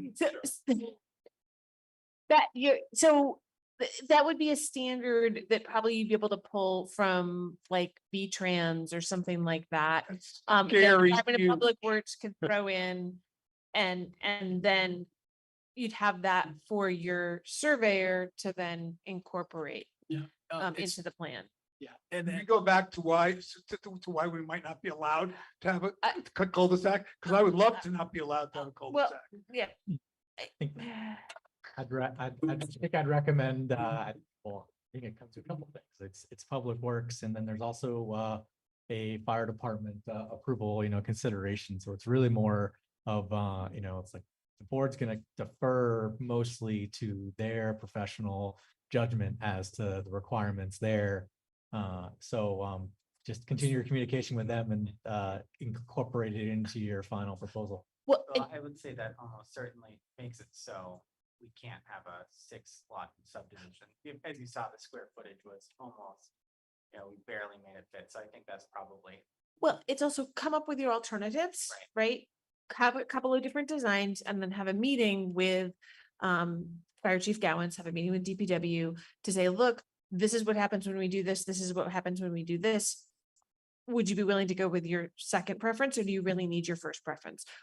Think so that they can see what the operational limitations are versus the limitations of your land, right? It's a long, narrow piece of land. So it comes down to you guys doing a little more work for what the options are and what really fits there, and then going to the people that the board is going to rely on as their experts as to what they need to make certain things work. Does that Yeah, work? Make yeah, sense? yeah. I mean, our Process-wise? original idea was a hammerhead. Yep. Would, come down the street, take a right angle, go up here and then back out. Yep. Which would take up a lot less room. Yeah, and so it comes down to, Fire Chief Gowan said, Yeah. my okay. preference is this is what I really want. And this is where there comes to be discussion and negotiation with all the parties. So Meredith, although not covered under this sketch plan provision, Mhm. A PUD is permitted in this district. So there's various different kinds of PUDs. I think there was 1 or 2 PUD options. I think an infill PUD was an option. I can't remember all off the top of my head, but yes, there were some PUD options, I believe, that would let them play around with parcel dimensions and things like that. But then you do start having to, especially if they're not trying to play around necessarily with density. Sure. I think we initially talked about a PUD and we just decided, we thought that going through a regular subdivision process would be less complicated. So I think we didn't really dive. Then we get into the specifics. Gone through the entire PUD process in Montpelier, so I don't blame you, but Yeah, not to that's- say that it does provide some, Yeah, does provide some benefits. Yeah, we watched Isabel circle back away from it. That was also that was a whole different That's one. a whole different story. I did just wanna, I know we're getting into character of the neighborhood. Yep. And it's just because I recently had to do a summary of the home build that just is going to go in effect July 1st. And why that's relevant to this subdivision is because appeals based on character of the neighborhood are no longer allowed when this development incorporates affordable housing. So earlier you had asked about what is this affordable housing piece have to do with it? That's one consideration in terms of the long-term final approval of a subdivision. That's just one big change for the housing world. Thank you for that. I think it's also worth pointing out that, that even the ideas that you floated in this are, when they talk about neighborhood and being comparable in neighborhood, doesn't mean just your street in particular, but it's the entire area, so that there's a diversity of building styles within that neighborhood now. Yeah. I would like to say one more thing about character of the neighborhood.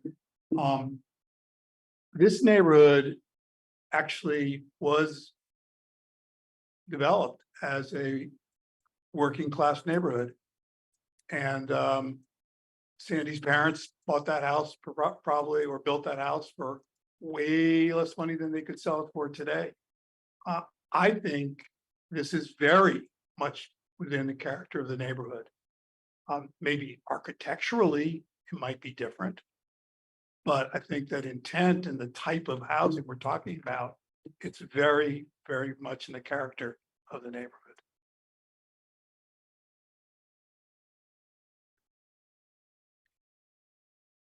Yeah. Rob, Yes, sorry, go ahead. are we on, sorry, that same section about the state's new housing policy?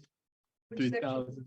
We are It's- not there yet. Oh, no, 3505. I think we. I are. made a comment about that on the top of It's page in between 12. pages, which is why. I It's just was- about the proposal is in keeping with the city's density standards, was under 3505A. Yes. Yeah, so it's kind of just a question back to Meredith, which I had thought of earlier, which is what exactly does that mean? Because it sounds like we're talking about character in the neighborhood, which I'm going to couch for a minute, or just kind of put on the back burner for a minute. That's not what this is about. It sounds like this S100 requirement is actually saying that lots of this size would be required to have more dwelling units. You can't, you're not required to. Okay. But and I don't have the language in front of me, and if you give me a second, I can. No, I'm okay with the there's- short answer. But Yeah. the short answer is that, so right now, in Montpelier zoning regulations, once a parcel is connected to city water and sewer, any parcel that meets the minimum size standards, right, and minimum requirements is a conforming parcel, Right. can have at least 2 dwelling units. Yes. Okay. Irrespective of this being the residential 9,000 zoning district that you're supposed to have only 1 dwelling unit per 9,000 square feet, right? So, and this was added in, I don't remember exactly where, since 2018 when we tweaked this. So that's something that Montpelier has already done. And S100 that was recent, I can't remember if the governor signed it or if he just allowed it to, he did sign it. That's going to be mandated statewide as of July 1st. Yeah.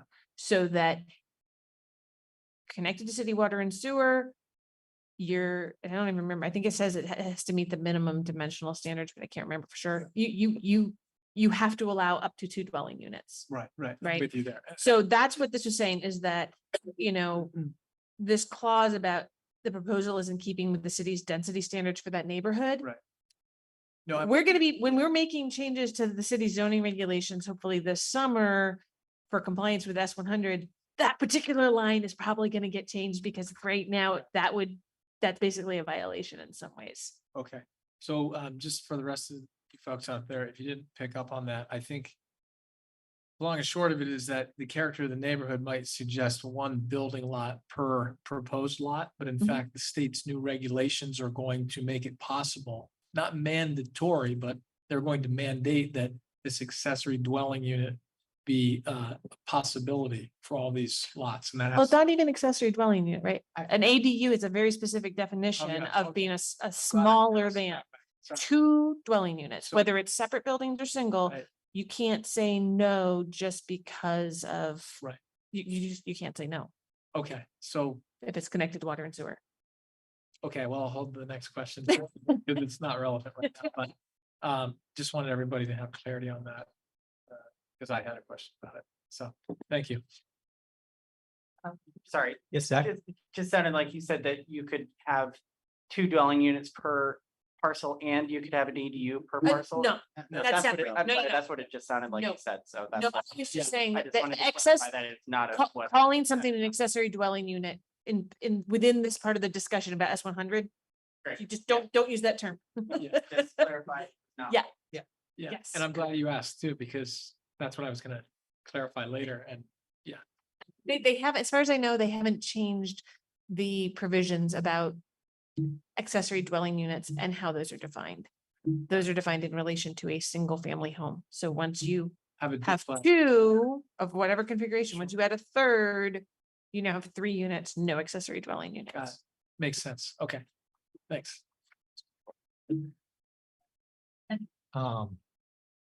Moving along here, section 3203, Okay. go ahead. Did Dan. I say the wrong thing there? Well, Oh, this was a street tree requirements. Yeah. That's why I flagged that. Yeah. Sorry. No, it's okay. I was thinking about street trees here, whether it's exactly it or not, it's what the question. So, well, So we're at section 3506, bottom of page 12, design and layout of necessary improvements, where it's talking about designing new streets. Yeah. And how it folds in the street tree requirements. Sorry. Trees, so trees. yes. Okay. So, I mean, it's Okay. it's So already vegetated. I'm an avid gardener and an avid tree person. Yeah. And we will have lots of trees, but they're gonna be in the places where they're needed. I think the neighbors have made very clear they would like, and I would like for them to have these buildings screened by trees. Having trees along the road, trees might like that because, you know, we have our swimming pool, but that's not as important in this setting. It's not. Yeah, some trees, yes. So some of the trees that are there are not great trees. I mean, you know, they're, We're not talking about Charlie Street, we're talking about the trees on our neighbor, our property. yeah, that little piece of woods right next to Charlie has a lot of junk trees in it and a lot of woodchuck holes, and we're gonna do some nice tree plantings. We do have a minimum requirement for specific along the road, whether we agree with it or not. Well, but No, really. so this is why I brought this up. So the question is, because this is about new streets. Yep. This applies to new streets. Whether or not it really applies to a however many linear foot extension of an existing street that does not currently meet these standards is one of the questions, right? And something that the board needs to maybe give the applicant a little guidance on, or even if the board's like, we don't really know.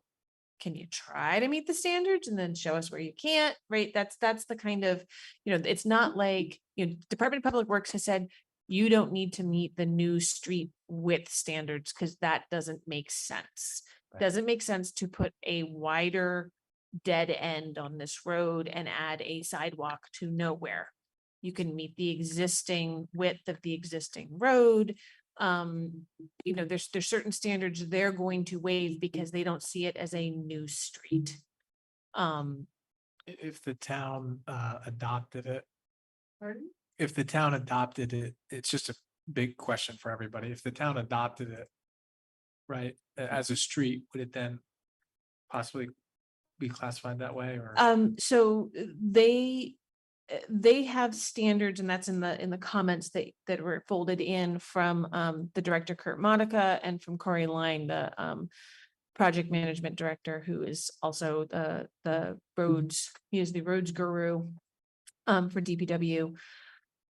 They have set what their minimum widths are, all of that stuff for the new extension, for what would need to be built up and constructed for the city to then take it over.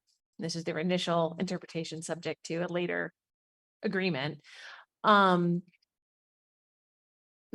that point, my understanding based on other applications that we've reviewed is that the city would then treat all of Mountain View, the new extended Mountain View, like they do other streets in the city, so that there's periodic reviews of whether there's enough population on that street now to warrant, and warrant is a key term that they use, addition of sidewalks. Whether there's required to be addition of new traffic control measures. It all depends on, as the population increases on the streets, as the actual traffic increases on streets, then they adjust the street categorization and what new things the city is responsible for adding to those streets. That makes perfect sense. And just to kind of put a bow on it for now, because of where we are in the process, we don't have any more information on that. They haven't made a determination or recommendation at this point. Say, The DPW? yes. I mean, Yes, they've said that we can have a 40-foot wide road, not a 50-foot wide. The standard for the city is 50 feet. That includes, that's not the paved road. Yeah, the That- right that- of way. That includes right away. Okay, yeah, no, actually, I'm not worried about that. And the way you were explaining it, I was just trying to clarify whether the density that was coming and the traffic that you alluded to was going to then trigger future. That's not, if that, development, meaning not, adding as sidewalks. far as they know at this point, no. I mean, this Okay, is, okay. because you weren't here for the Isabel Circle discussion. No, this is not something like that. And they also, I mean, they also have to look at actual traffic, right? Not the ITE like generated potential traffic for somewhere. They make those analyses after something has, a lot of times after something's been built, and then go and they do monitoring. Okay. And there's going to be hopefully a process to make some of these subdivision street standards rules sync better with DPW's existing sort of categorizations of streets, so that it all meshes a little bit better. Okay. So does the board members feel that at this time we need to sort of maybe give some guidance as we're going to view this as a new street or not? And I'll provide some maybe context to this, meaning that these subdivision regulations were written with the idea of a sort of a very much a cookie cutter, brand new developed land type subdivision where you're going in and you're building a road into a meadow per se, carving out some lots, building some houses, and and whatnot. I think, let me know if you agree or not, but I see a difference between this scenario where you have an existing gravel road adjacent to existing houses. Maybe we can discuss that a little bit. There's nothing standard about this compared to our standard subdivision regulations. And so I don't think we should try to fit it into to that model. I think we can be creative and allow this subdivision to stand on its own merits. All right, thank you, Ken. Does anyone else, particularly maybe one that was part of the Isabel Circle discussions, if this is contrary to that discussion, because I was not a part of that.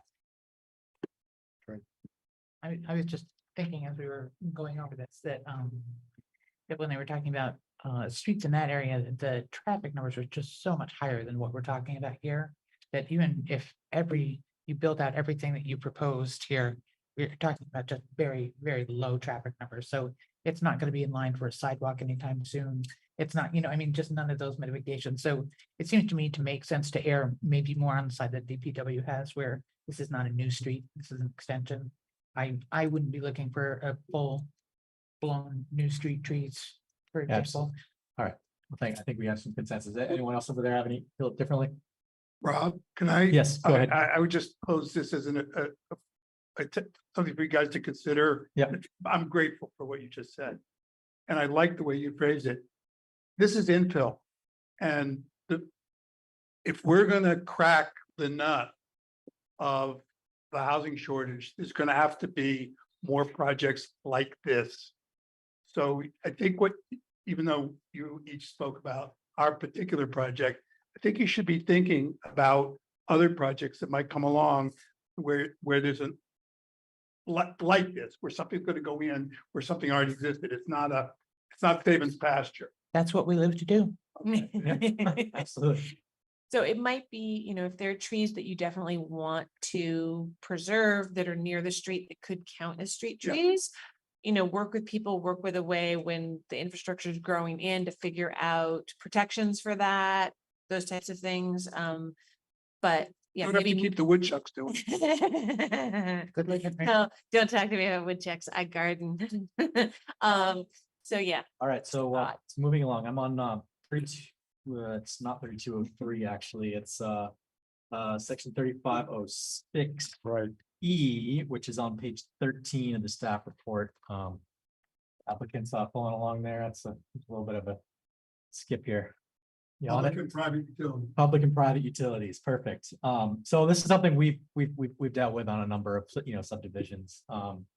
I guess my first question is the, I guess, existing utilities to your home and on this street, are they above ground or underground? Above ground. Electricity is above ground, water and sewage obviously go underground. yeah, it's phrased weird. It's mostly about electric and data. Yeah, I mean, we are hoping to put electric and data for this subdivision below ground. That said, again, we don't know where we can put it, because we don't want to endanger the roots of Charlie's huge tree. Or for that matter, we have other neighbors. So if we can cross the road and come over to our side, I'll give up some of my garden for that. Right. So just to background on this, section, I mean, you have, I think you have some leeway on this, especially when it comes to the costs of putting it underground versus above ground. You don't have a paved street, something By the way, Rob, above ground to go across Charlie's property is out of the question. Yeah. I looked at, I measured it. A post would have to go right in front of that tree. We're not going to do that. Gotcha. Okay. Seems like you understand the provision, and we'll move along. I think that we are set for infrastructure. Anyone see anything else I missed? I think discussed the public recreation area some already, which is section that we're on 3506G. Meredith, anything else? You go ahead, and then I have something to throw in because I have a question for the board myself. Yes. Do the regulations say like how big a park has to be provided, or just some parkland?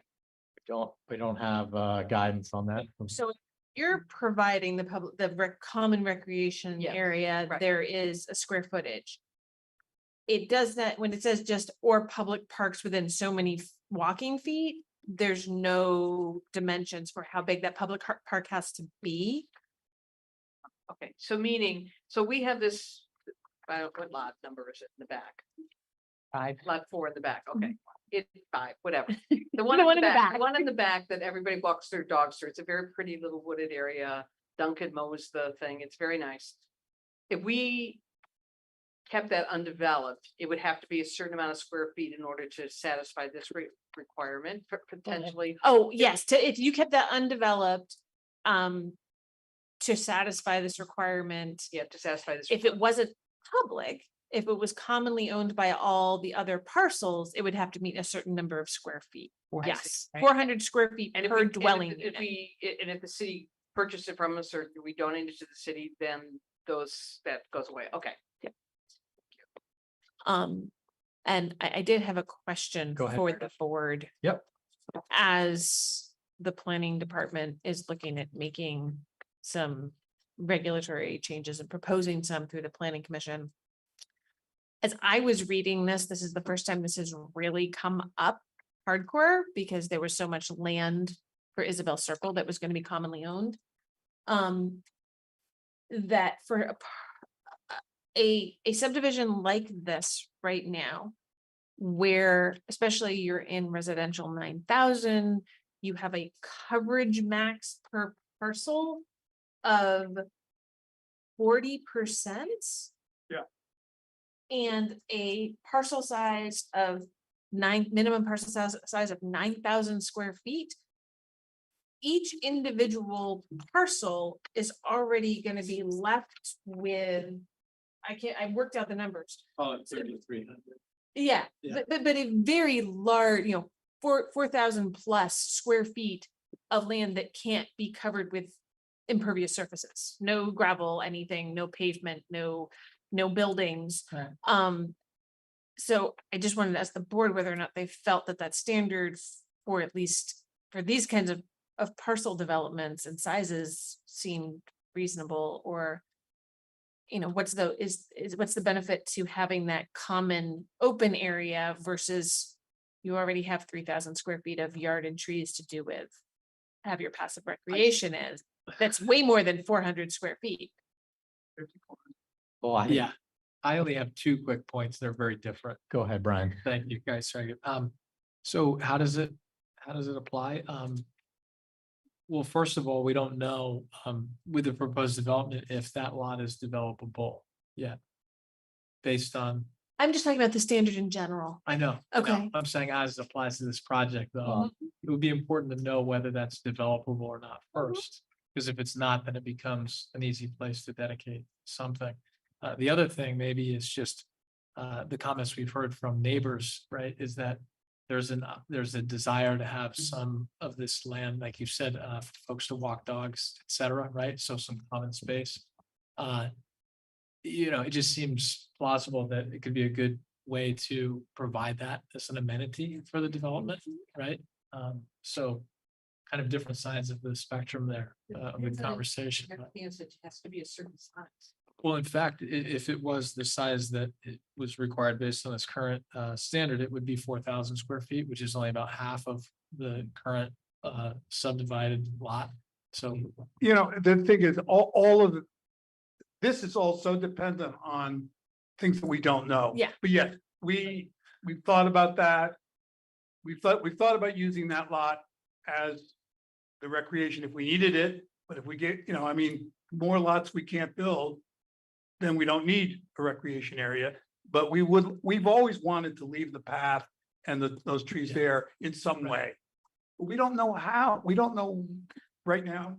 Yeah, I was just trying to get some feedback Yeah. from the board on the Overall. reasonableness of the requirement in situations like yours, so that I can take that feedback back to the planning commission.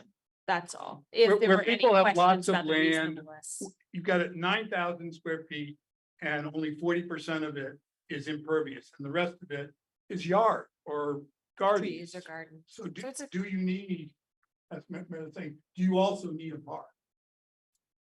So my thoughts on that. Yeah. Is that,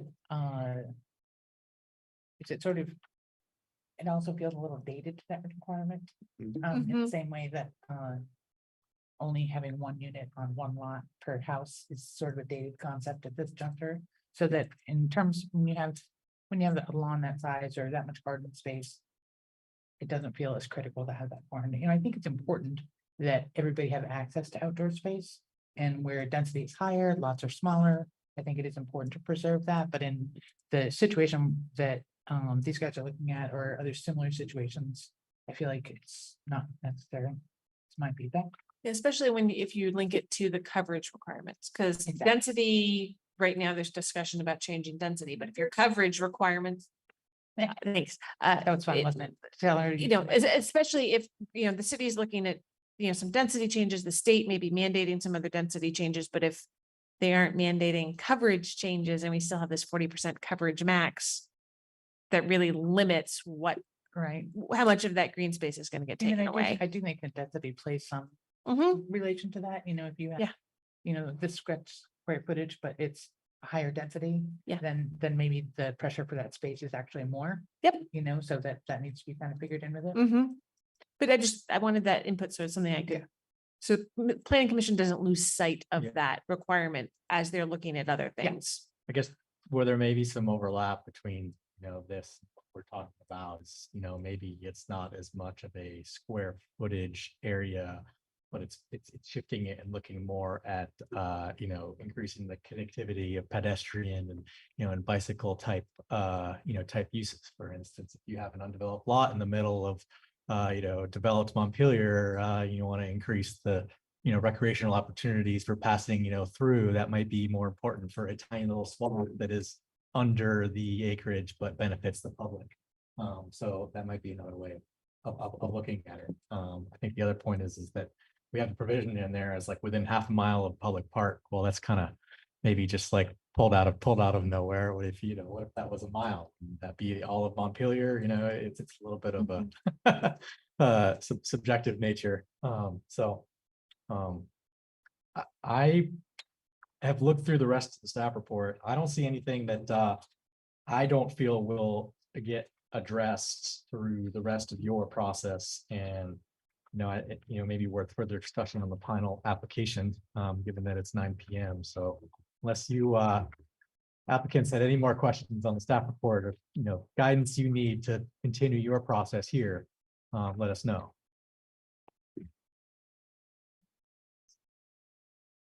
Yeah, I think you addressed, or in talking, we've addressed most of the big question marks. But I think we've got to spend some time with DPW. Meredith, I would appreciate if you can help facilitate that. I know you're busy with lots of things, and they are too. Just know it'll be after I'm back from vacation before I consider trying to set up new meetings. Okay. No. I've got a lot to do in the next few days. We're not ready to set up, but Yeah. okay. And I do have about a half a dozen little questions that we don't need to take up time with, that I just need to understand what it means. Yeah. Things like the radius. That was a killer. I never would have guessed I that's think what it meant. Professor Kiernan did an excellent job. Yeah, so I hope, you really have helped us a lot. And I hope you've also helped the people who have concerns to understand that we've just taken the first baby steps, and we may never actually learn to walk. We don't know. We really don't know. This is an intent. And the reason why we started out by talking about our altruistic goals is because those are goals. But making it real is pretty darn tough. If some of you know, I'm also trying to do something in another building in Montpelier. There are so many rules and regulations in so many places where the state and city interests don't always align. I mean, so my wife will tell you, I'm a practical optimist. I'm optimistic in spirit, but I'm also practical. I know very often things don't work out. So thank you very much for this opportunity. Thank you again. And actually just really appreciated that last question you had, Meredith, about does this apply here or not? I think those are really, really important questions. It's funny, as Habitat for Humanity, we are developing houses all across Washington and Orange County. All the towns have different regulations. Some have no regulations. And we have to learn all of them. And some of them are more complex than others. But it's kind of funny when we drive around Montpelier, I'm like, oh my gosh, 90% of this city would not have been developed with our current regulations. And I think it's important that we are zealous about protecting our environment, and that we are creating good communities, but also keeping in mind that people like Peter, who have no development background, I have some development background, and this is really tough, but who just are do subdivision. It's a really complicated process. And so I think when we're thinking about how do we draft regulations, that we're thinking about Peter and not architects, not engineers, not planners, so that Peter can figure it out and then hire somebody else to do it. But just not to tell you how to do your job. You guys are doing great. Yeah, because as it is, I got the estimate from an engineering surveying, $75,000 to help us basically develop the final application. That's before a shovel gets through. That's before it's even approved. Yeah, don't look at me. I was gonna ask Rob if he thought that sounded reasonable. I don't think to opine on that. Just You Yeah. can't recommend was a like joke. contractors. Because it's after 9 o'clock, so I'm starting on a gym, but I. I What think I have to it- say to that is that I applaud you all for your efforts. I know it's not an easy process and hopefully we make it as as easy as possibly can in our interpretation and application of regulations. And so Meredith, do you have any closing process remarks here? So this is for you, this is for the public. So there's no decision that comes out of tonight. There will be meeting minutes. Those are the record of the feedback, anything that the board may have added in that they want to see separate from what was in the staff report. And then the applicants have a year. All right. I don't think I put that in here. But they have a year to, 1 year from tonight's meeting, it's not a hearing, meeting to submit a plan for the final application. And if that is not submitted within 1 year, then they have to go through sketch again. But that's where we're at. When and if the planning department gets a complete final application. So we often look at things and say, nope, you need to add this, you need to add this. So we get a complete thing and say, yes, it's complete. And we pick a DRB meeting for that to be heard on. The same public notices will go out that anybody who's here or online who is an abutting property owner got. You'll get another one of those notices at that time. Feel free if you're like, oh, shouldn't have come in. Feel free to contact the planning department. We'll let you know if we have a final application or not. But we do that. And we also, if anybody isn't aware, sometimes as soon as we mail out those notices, so before you've gotten them, but once we mail them out, we put the applications on our pending applications for public hearing page. So that's a place to go and check periodically if you're feeling nervous. Or just give me a call. And I'll let you know. And we can definitely talk. I'm sure we will many times between now and when you decide what you're gonna do. Just maybe. Email's good. Email's good because then if I make a mistake, hey, it's there. We can all acknowledge I made a mistake. It does happen. Thank you very much. Thank you. Thank you. Thank you. Thanks. I misplaced my agenda. Okay. Great, we still have DRB rules of procedure. Can I put forth a motion for a bathroom break? Before the, One last thing. Take 5 minutes. Can I ask one Thank last you. question? Oh, yeah, sorry, Charlie. I was kind of sitting back there and stuff. And when we have a next meeting, I'd like to be able to sit up. You were able to banter back and forth with Peter. He threw Nope, something, you went back. That's not allowed. Okay, just to know what. Yeah, feel free Just make sure to contact me. but just feel free to raise your hand. We'll get you and we'll call you back up. Oh. You can get up to talk. That's fine. Yep.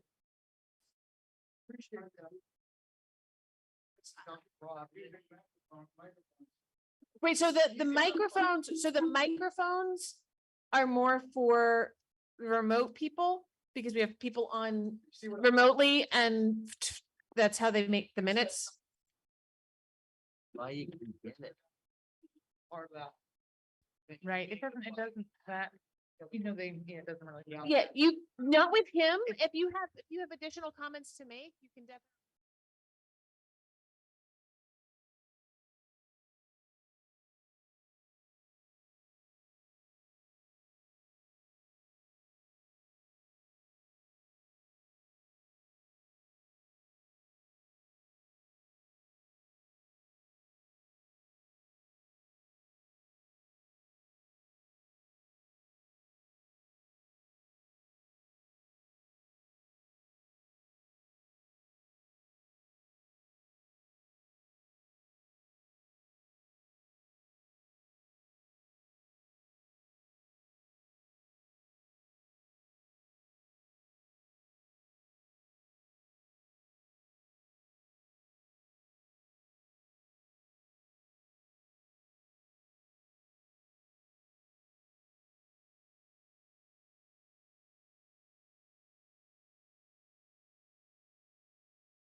we're still in meeting. That was just a recess. We can read. Okay, well, we got to step back then. So can you turn it back on? No. Sorry. We're good. We should have made sure you were Alright, back. we'll- Sorry, Michael, you there? Yeah, I'm here. Okay, sorry. There was discussion. We Is there a didn't realize motion the on the floor? microphones were off. We have a motion on the floor by Sharon to approve the Development Review Board rules and procedures that are now amended or to be amended. And we have a second by Kevin. We're almost there. My question was there anything that anybody had any concerns about?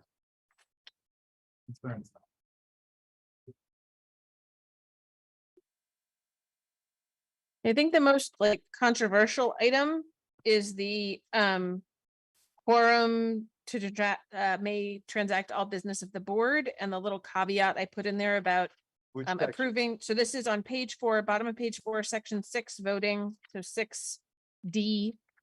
That says that a quorum of the board, as long as a quorum of the board is present, they may approve minutes from prior board meetings, so long as at least one of the board members present was in attendance at the meeting in question. So that you don't have to have a quorum of the people who were at that meeting to approve the minutes. So we don't have a backlog. So you don't have a backlog built up. It also clarifies if suddenly, I mean, within my history of being here in 5 years, we did have a pretty large turnover of the board at one point where you may not be able to have a quorum of the board present again, of the people who were there. The risk involved is pretty minimal. I mean, what's gonna, Yeah, I mean, if you wanted to say you have to have at least 2 members or something, you could do that. fine. But I think somebody to make sure that they were actually makes sense as to what actually happened. And then everybody else is kind of proofreading them and again, just reviewing for clarity. well, considering that this has been through a review process, rather Yeah. extensive review process, and we're essentially ready to vote. Yeah, cool. I'm fine. I have no issues with the revisions. I think one of the revisions here, I was just going to have a brief comment on because really it is so meetings in order of business. We're removing something that hasn't been done in quite some time, is a report on the administrative approvals. Which I think is appropriate. That's not something that is done at DRB meetings anymore. I think my question is there a sort of a published list on a periodic basis of the administrative approvals that's available to the public? So every department does sort of an annual report every year that Yeah. goes into the city's annual report. It's a public document that gets, it's bound and put together. And that is a annual analysis of every permit that gets issued through the planning department. So every administrative zoning permit, every flood hazard permit, every building permit, every DRB approval. That's a once a year process. If for some reason the board was curious and wanted to have like quarterly updates from the planning department or something like that, I'm sure we could start working that out. It Is wouldn't that be. data just numbers? X number of people asked for this, Um, got a permit it's- for this, and X number of people. There's a variety of pieces of information that can be pulled out. So, And there's, what is published? In the right. City report, is it just numbers? It's mostly numbers, right? It's not gonna say where those permits were issued to. If somebody wants that, then they have to actually dig into the permits, but we talk about, how many new dwelling units were approved. But it's really numbers. It's the numbers. If you wanted, but we issue a lot of administrative permits. Meredith, I was gonna ask you what the volume of administrative permits is. I mean, if you were, I honestly can't tell you because I don't even look at all of them, because many of them, the planning and zoning assistant Audra issues if I don't have to look at them. So just a fence that has no complications, she just shells those out, Yeah. it's I honestly, off the top of my head, I can't tell you.